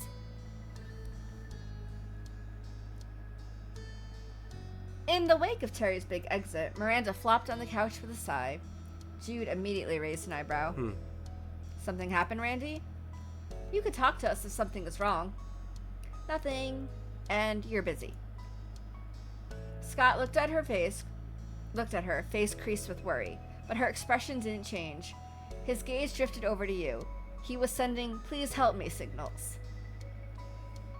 Despite his silent plea for insight, there was none to give him. You had no idea what was wrong, and was perhaps even more confused than he was. Miranda had seemed fine shopping. She was just joking in the car, but suddenly she deflated and dropped what you hadn't noticed to be an exaggerated smile. You dashed Scott's hopes by puffing up your cheeks. You were lost together. Miranda was the only one who knew why Miranda was upset. Jude approached his little sister. He tapped her shin with his foot. She pulled up her legs onto the couch, curling into a ball. So he sat down heavily beside her and waited for her to get comfortable. Slowly, hesitantly, she began to speak. I just feel bad that Terry always does so much for me and my family. He's a lot bolder than I am. He's amazing and can jump into anything. Terry has always been the one to take initiative ever since we met. What do I ever do? Nothing. It's unfair. She hugged her knees tightly to her chest. It's okay. I think Terry understands. He's so outgoing he can't help but be involved in everything. You're different. Subtle acts can mean equally as much if they take the same effort. But what if I want to do something bold for a change? I mean, are we talking about, like... I don't know. Is this a bedroom conversation? Should you be talking about this with your brother?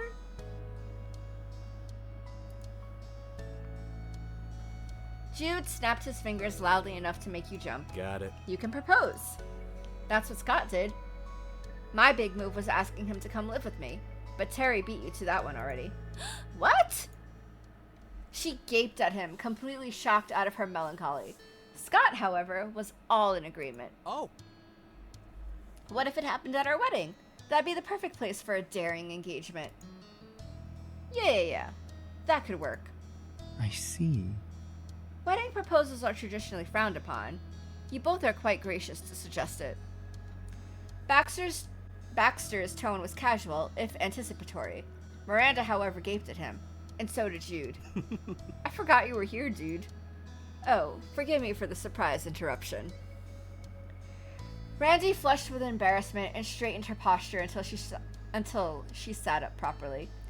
She hadn't realized she started the heart-to-heart with Baxter in the room either. Jude, you're 6 years older than me, and you're getting married right now. I'm not proposing to Terry.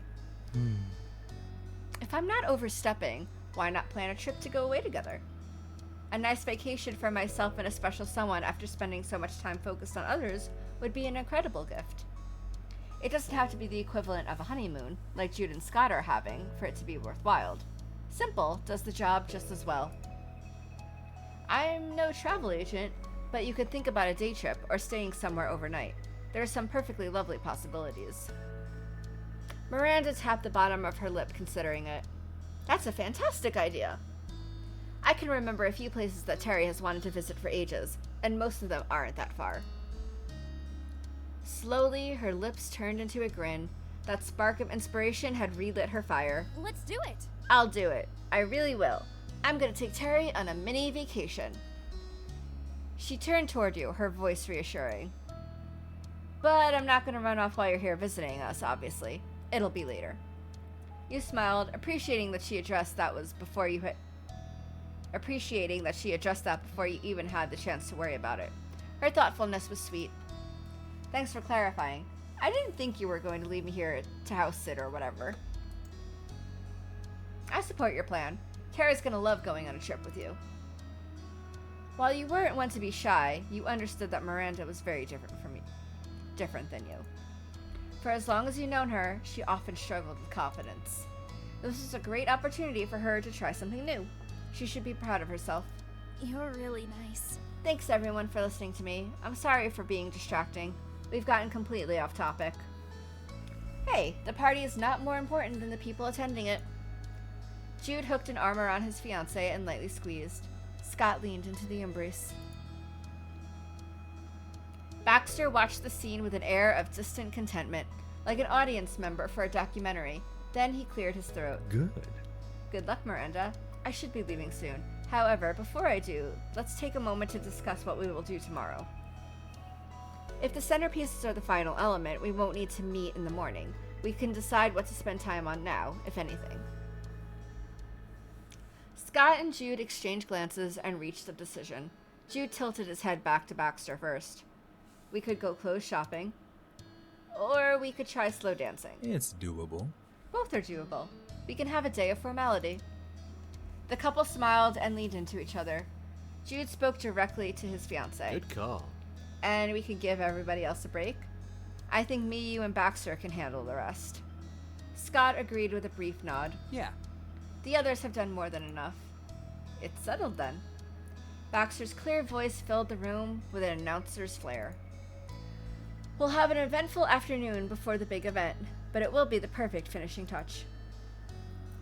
Jubilant, Miranda bounced and the couch cushions squeaked beneath her enthusiasm. So great.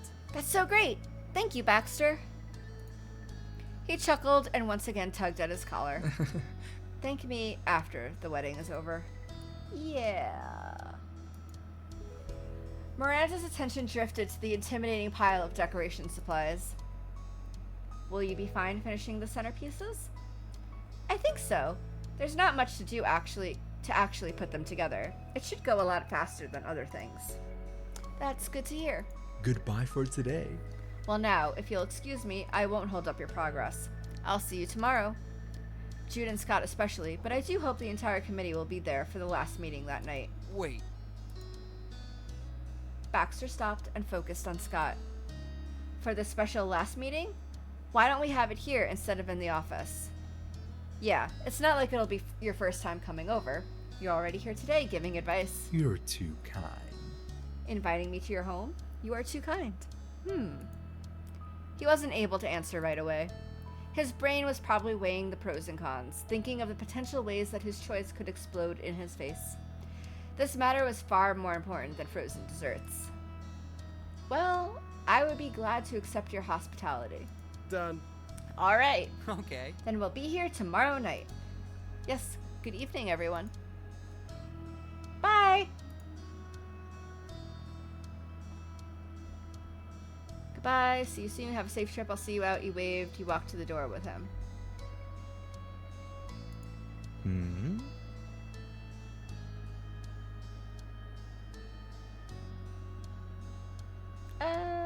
Yeah, I'll see you out.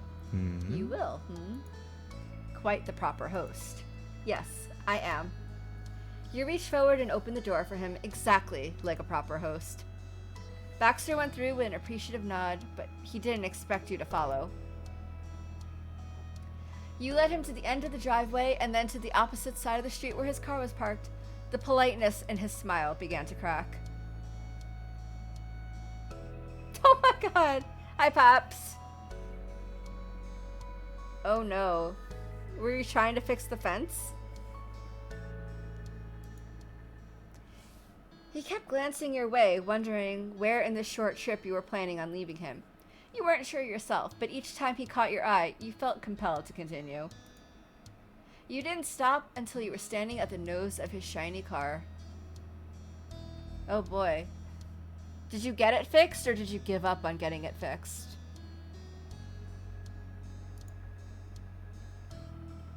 Thank you for escorting me the whole way. Ignoring us and they wanted to. Oh.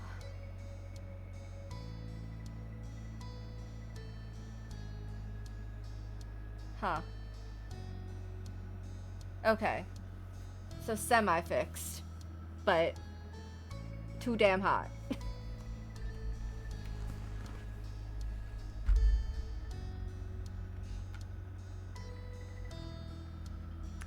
It was no trouble at all. You stood there silently for a few more seconds, his features tensed as he robotically took keys out of his pocket. Baxter unlocked the car and opened the door. He didn't get inside. He kept looking at you, his mouth twisted awkwardly. All right. Alright, be safe. You hummed a response and remained rooted in place. Baxter's gaze flickered between you and the car. Yeah. Yeah, you would think they wouldn't want their dog to, like, run out of a hole in the fence and, like, possibly get hurt. Like, that should be more of a priority.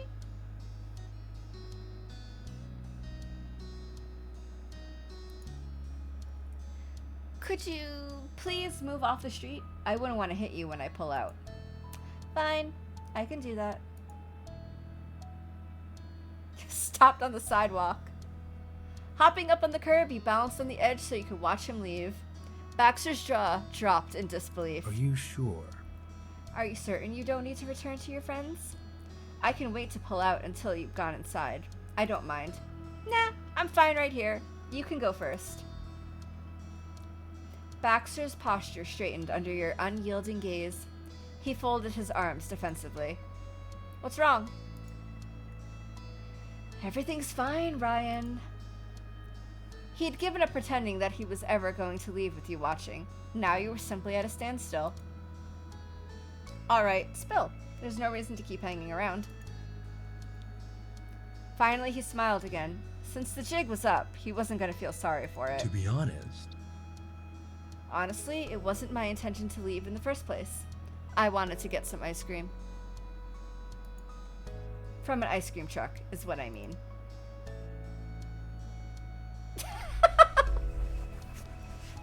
Kind of, but not really. He's still... There's still a very big wall for us to get over with him. He's all walls right now. So, in a way, it's kind of the you hang up first.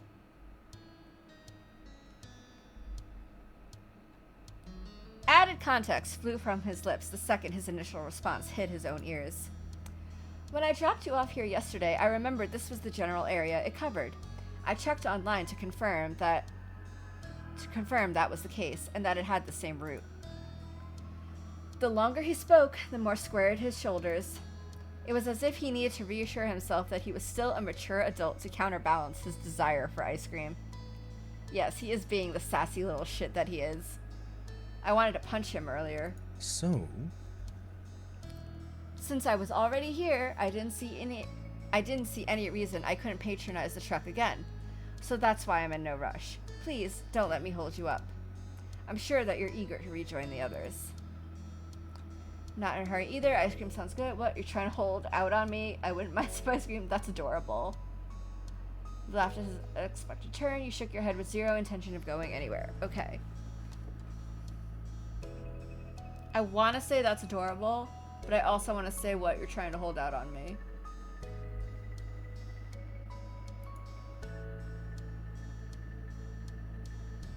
I see. Okay.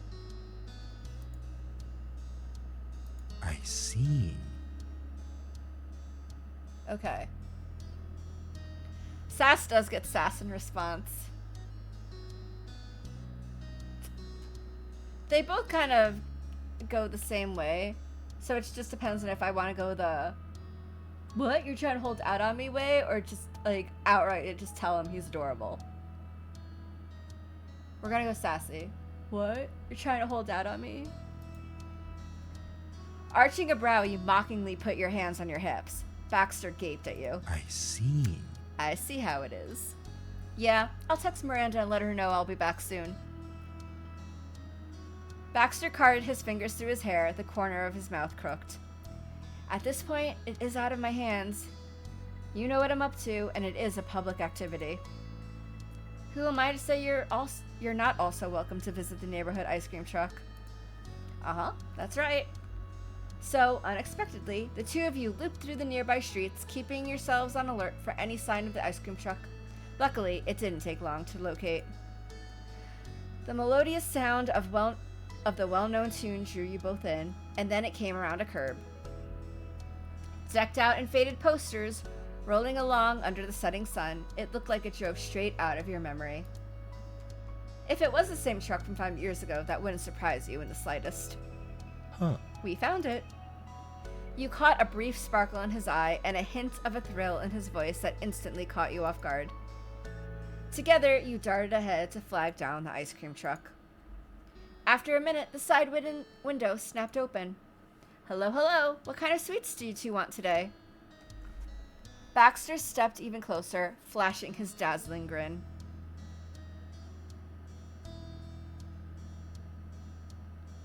Ooh.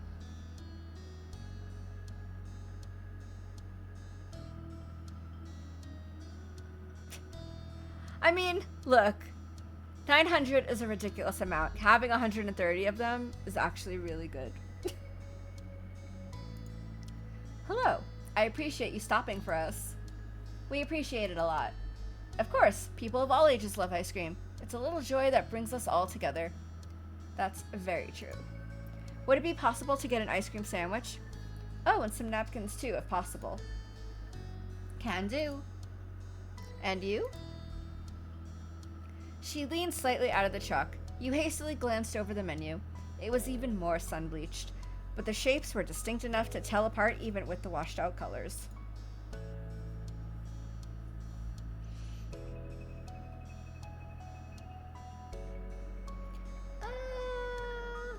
I don't remember what I got last time. Did I get an ice cream sandwich last time? I feel like I did.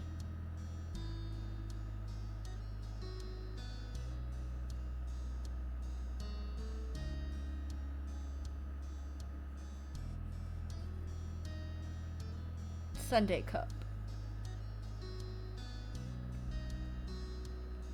Unless something different happens if I get ice cream sandwich also. I'm almost positive I actually got an ice cream sandwich last time. But he got an ice cream sandwich, so I don't know if that's going to lead to something. Oh, 145. Woo!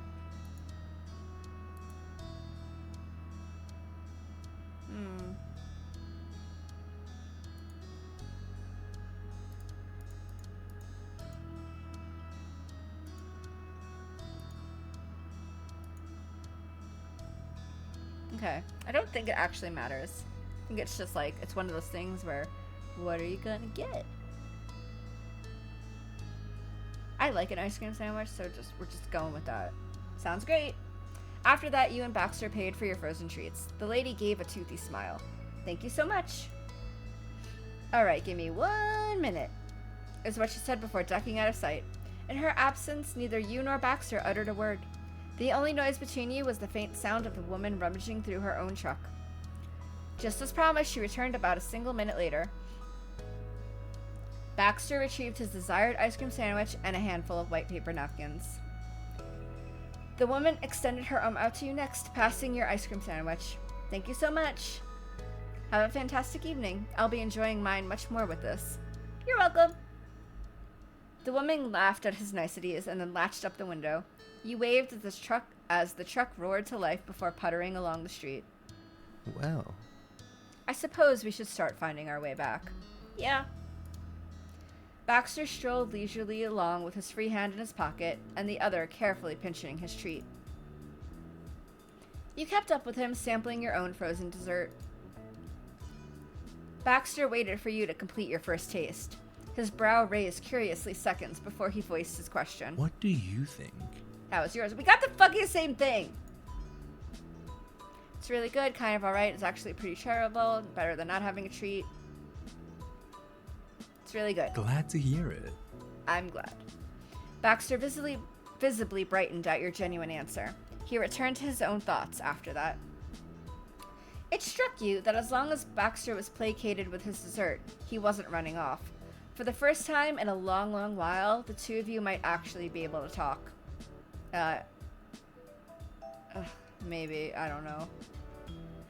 So, do you still dance? Why did you become a wedding planner? Why do you only choose rock? You've changed a lot, you haven't changed much. Why did you have to stop talking to me, but you didn't say anything? Okay.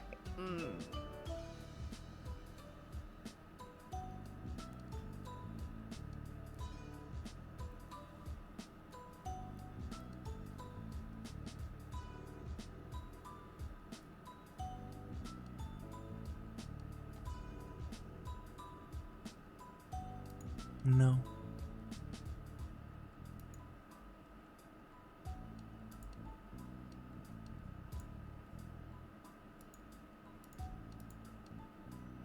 Not bad. Okay. No. I had to go through that whole thing just to see, because sometimes the choices come up again. So it was one of those things where I need to know if I could ask him multiple things or if I only had one choice to ask. So, can go back.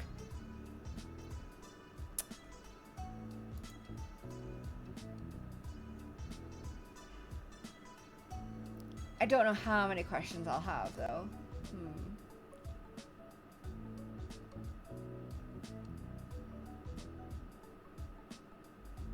I am going to go through the do you still dance choice again. So do you still dance besides helping the couples you plan for? No. Not competitively. Actually, I haven't even kept up with it as a hobby. These days, it only ever comes up with my clientele. His gaze trailed off in the distance. I love dancing, but unfortunately, there isn't room for everything. I imagine you must have dealt with similar situations in your adult life by now. You stared straight ahead at the empty road and thought about it. He was right. Adulthood brought hard changes, and yet it seemed impossible to separate dancing and Baxter in your mind. I guess. Having said that, I can't complain. There was a rather low chance that my love of dance was going to be utilized in my actual profession. And yet, here we are. Not bad. Silver linings and all that.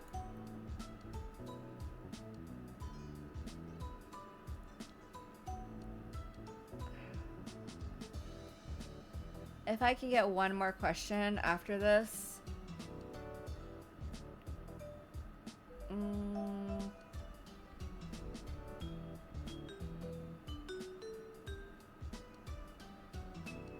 Because I do want to get to why did you have to stop talking to me?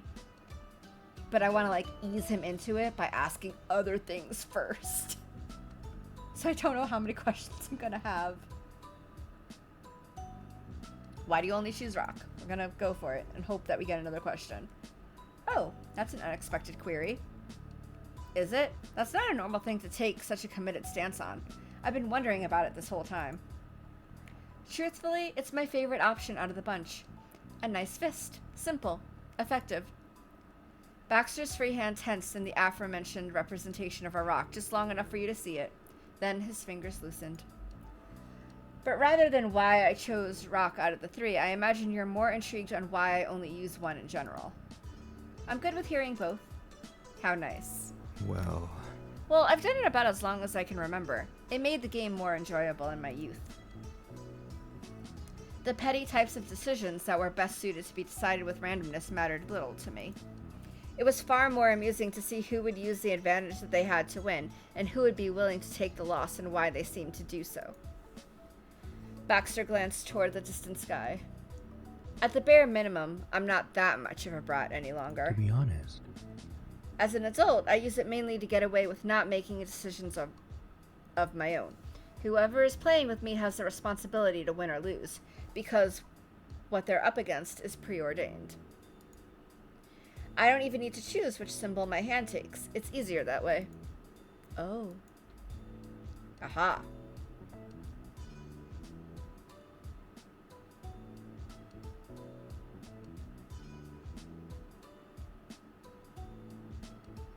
Why did you have to stop talking to me? Oh, more choices after that. Even right now, you're keeping yourself at a distance. What's the point of all this? Isn't it hard? Why couldn't we stay friends? Okay.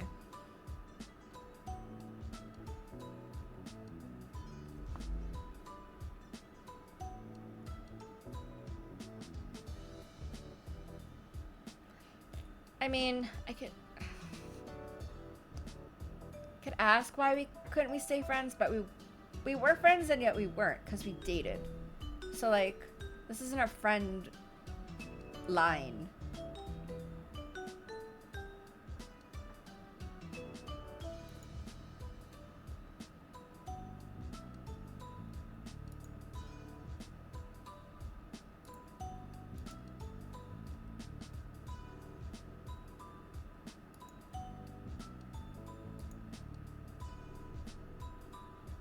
Okay, that's a different... Thank you! Deciding things.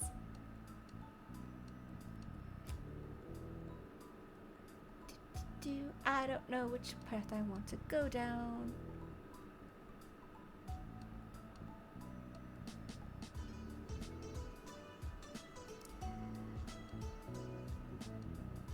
As much as I want to ask why we couldn't stay friends, that wasn't ever the goal anyway. So I feel like that's counterproductive to even ask that. So I'm gonna go with even right now, you're keeping yourself at a distance. I know. Baxter's step dragged. Apparently he needed to physically distance himself now that you tried to close the emotional gap. I've asked myself similar questions, believe it or not. Baxter took a deep and steadying breath, then ran his fingers along the edge of his swoop bangs. You need to understand. Ryan, I do want to be entirely clear. You are wonderful. Never doubt that. What happened? Wait, what happened? I do exactly... Oh, what happened? I do exactly that to everyone who unfortunately crosses my path. The acquaintances I made at college, dancing partners, the friends I had since childhood, my parents, though that is an entirely different story.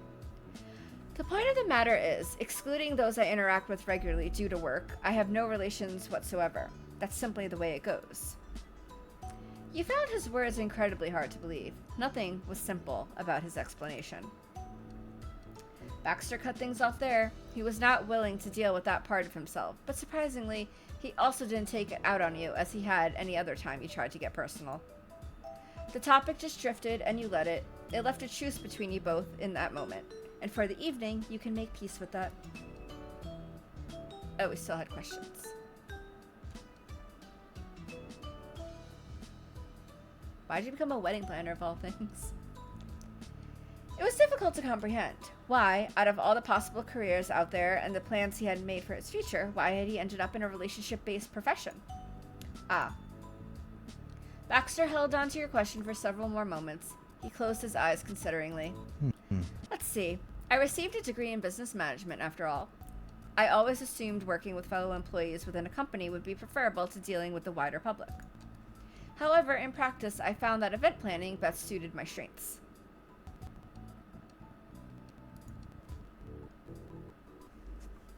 Thank you, Paps. I'm enjoying the DLC. Like, walled up step 4 Baxter is a bit much. I've already wanted to punch him a couple of times. But you know, it's going. And my birthday's been good so far. I mean, I went out yesterday with my friend. Today I've just been doing this so far.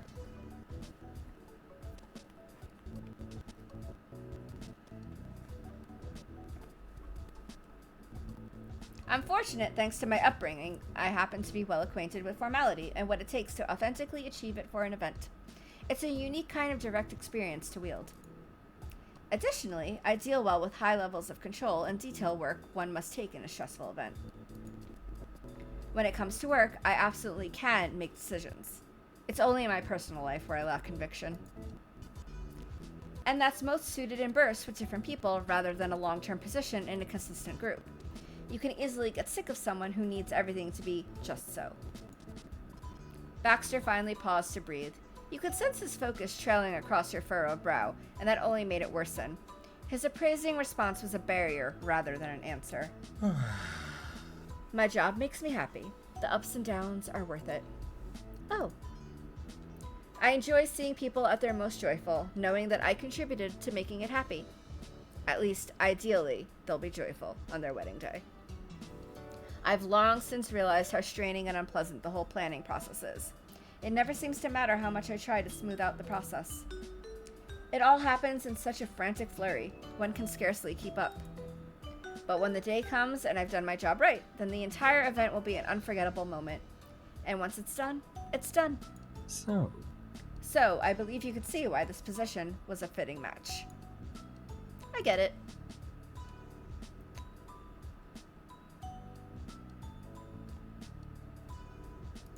Yes.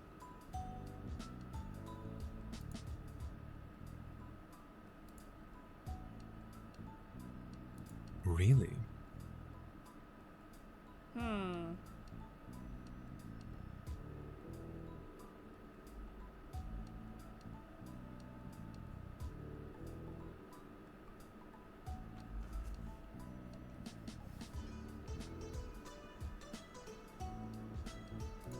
Yes.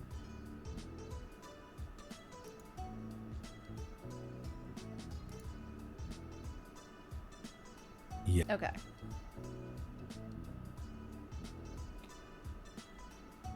Both of these are actually okay.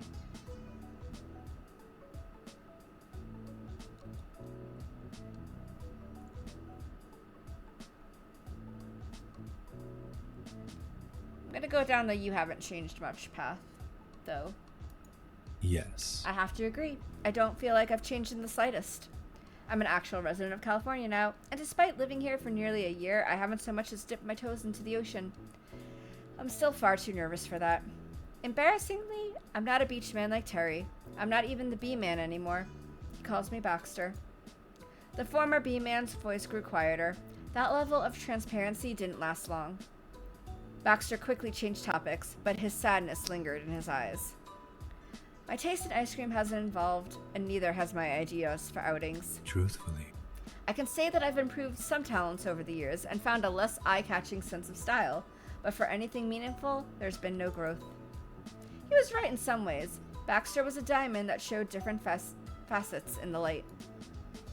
If the gem spun, you might see parts you hadn't before, but it was never something entirely new. Baxter Ward was still the man you met 5 years ago. His lips twisted bitterly, but he fixed that with a bite of ice cream. He held the sweetness on his tongue before swallowing. Don't mind me and my ramblings. The two of you continued on your path to Jude and Scott's house, surrounded by the end-of-the-day ambiance of crickets and distant cars. You stole a glance in his direction. Somehow, Baxter still hadn't finished his child-sized ice cream sandwich. You couldn't help but wonder what was happening inside his head. Since he returned, everything came with a thick layer of fog to trudge through. It was only yesterday when Baxter was begging to be anywhere else on the planet than by your side for a little while. And now he was trying to stretch this walk for as long as possible. Was it because of him, or because of you? Were you both doing something? Would any of this even matter by the day after tomorrow? Did it even matter right now? Time had run out to say anything else. Baxter plopped the last bite of his treat into his mouth and crumpled the wrapper up. He was finished with this. Baxter tidied himself as well as he could with the cheap paper napkins. He didn't use them all, and offered the remaining ones to you. Take them. Thanks. You stashed the napkins in your pocket. Baxter's amiable smile didn't change. Thank you. Thank you for accompanying me, Ryan. As we can both see, my car is right over there. I won't keep you any longer. Good luck with the centerpieces. I'm sure they'll turn out wonderfully. I hope so. I'll see you around, right? Yes, you will. He got his vehicle for real and was gone again. After an exceedingly long break to see him out, you returned to the house. The door unlocked with a twist of your wrist. The sight earned a grateful sigh. It was a lucky gift of fate that the front door was left open. No one had checked since you were gone. You were able to slip inside and rejoin the others without any extra weirdness. Or at least that's what you thought. Miranda, Jude, and Scott stopped what they were doing to stare at your entrance. They must have heard the door close. Awkward. Hey. Jude at least didn't have an interest in asking you probing questions. He punctuated his greeting with an easy smile and resumed the silk flower arrangements. Wow. Wow, the missing Ryan has magically reappeared. Were you talking to Baxter? He folded his arms across his chest, watching you with an honest curiosity. Unlike his soon-to-be husband, he couldn't just let the delay slide without mention. Yeah, we talked for a little while. We were catching up. Miranda's shoulders relaxed hearing that news. Really? You seriously did know him before? I did, and do. Sort of. He's still Baxter Ward. Hi, Nasab! Thank you!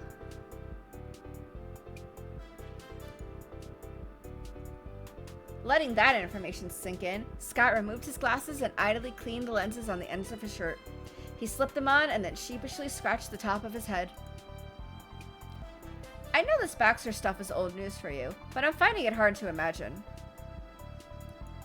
We're doing Baxter right now, who's not on the screen at the moment. You missed Baxter. We just left him.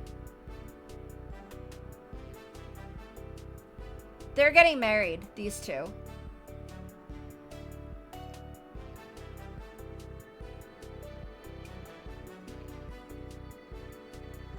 Yeah. She and him are siblings, and they're getting married, and this is our friend.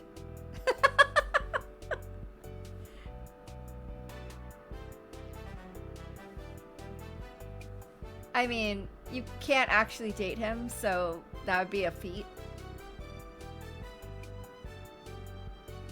But you could try. Sorry, that's probably because you're the only one of us who never met him before now. What? Jude. That comment was finally enough to pique Jude's curiosity. Miranda snickered as Jude put the silk flowers down. When did I meet him?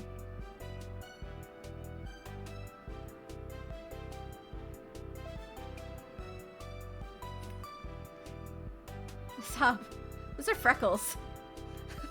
They're freckles.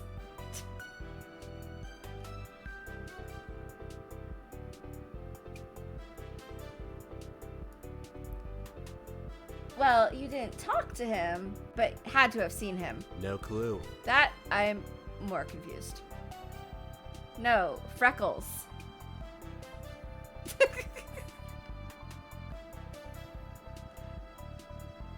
Not pimples. Freckles.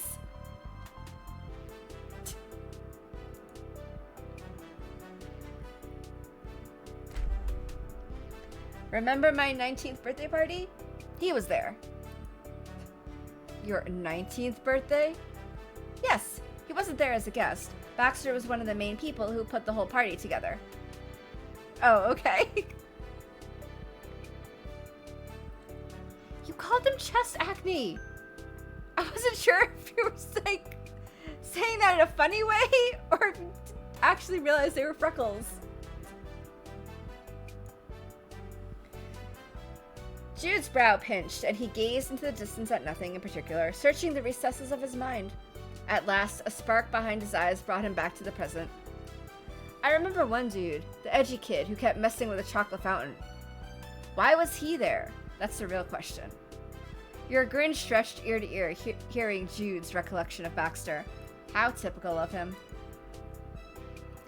Somehow, seeing a strange monochrome man at his little sister's party didn't prompt him to ask any questions then. It was never too late, though. That was Baxter. And now that random edgy kid is planning your wedding. Ta-da! What? What? That was Baxter? With the eyeballs? Jude repeated those words slowly. He needed a moment to process. Yes. Then he dropped, folding like a chair. You never heard him laugh that hard. He was shaking. In contrast, Scott kept his composure. The longer Jude continued, the higher Scott's brows raised. Yeah, seriously. He was a strange monochrome man. What do you mean with the eyeballs? What's wrong with his eyeballs? The Eckert siblings were both peeling with laughter at that point. You could only hope Baxter had driven far enough away to not be able to hear it himself. Nothing. There's never been anything wrong with Baxter's eyeballs, I think. Poor Scott. He never experienced Baxter's black and white glory in person. It wasn't something any of you could convey with mere words. Ha. Phew. Jude pressed his palm to his heart and leaned against the couch cushions until his breathing calmed down. Scott, you had to be there. He looked like a fool. Let's not hold it against him. Guess so. I'll take your word for it. Jude scooted to the edge of his seat and grinned widely at him. He gave Scott's leg a pat. On it. Time to get to work. Flowers won't arrange themselves. Okay.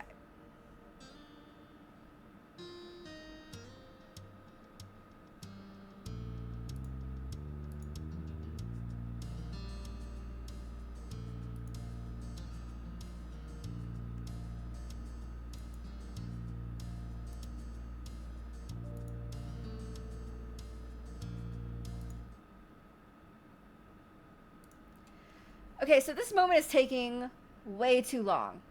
Way, way, way too long. I don't know when this is ending. At all. I don't know how long this is gonna go, and it's already been almost 4 hours. So, because I wanted to do like a short stream and it didn't wind up being a short stream at all, today I'm going to actually pause and I'll continue tomorrow or Monday whenever I stream next because I'm off for the next few days because I took off for my birthday. So, that's just where I'm going to pause it for right now because holy hell, that... Honestly, I think Step 4, Cove Step 4 was also really long. And Derek's Step 4, I'm pretty sure was also long. I don't remember if there were moments in Step 4. So... Thank you, Nasab. You had to pay to get a door? What the fuck? So, alright. I'm gonna end for today. And... probably try to finish this tomorrow then. Yeah. We'll finish as much as I can, because I don't know if this is just it. If this is just Step 4, and it's just gonna go on for like 20,000 years.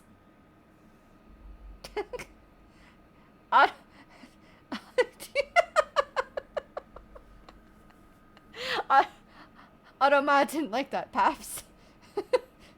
Not at all. Okay. But thank you so much to everyone who came in, everyone who wished me words, help. What? Who am I?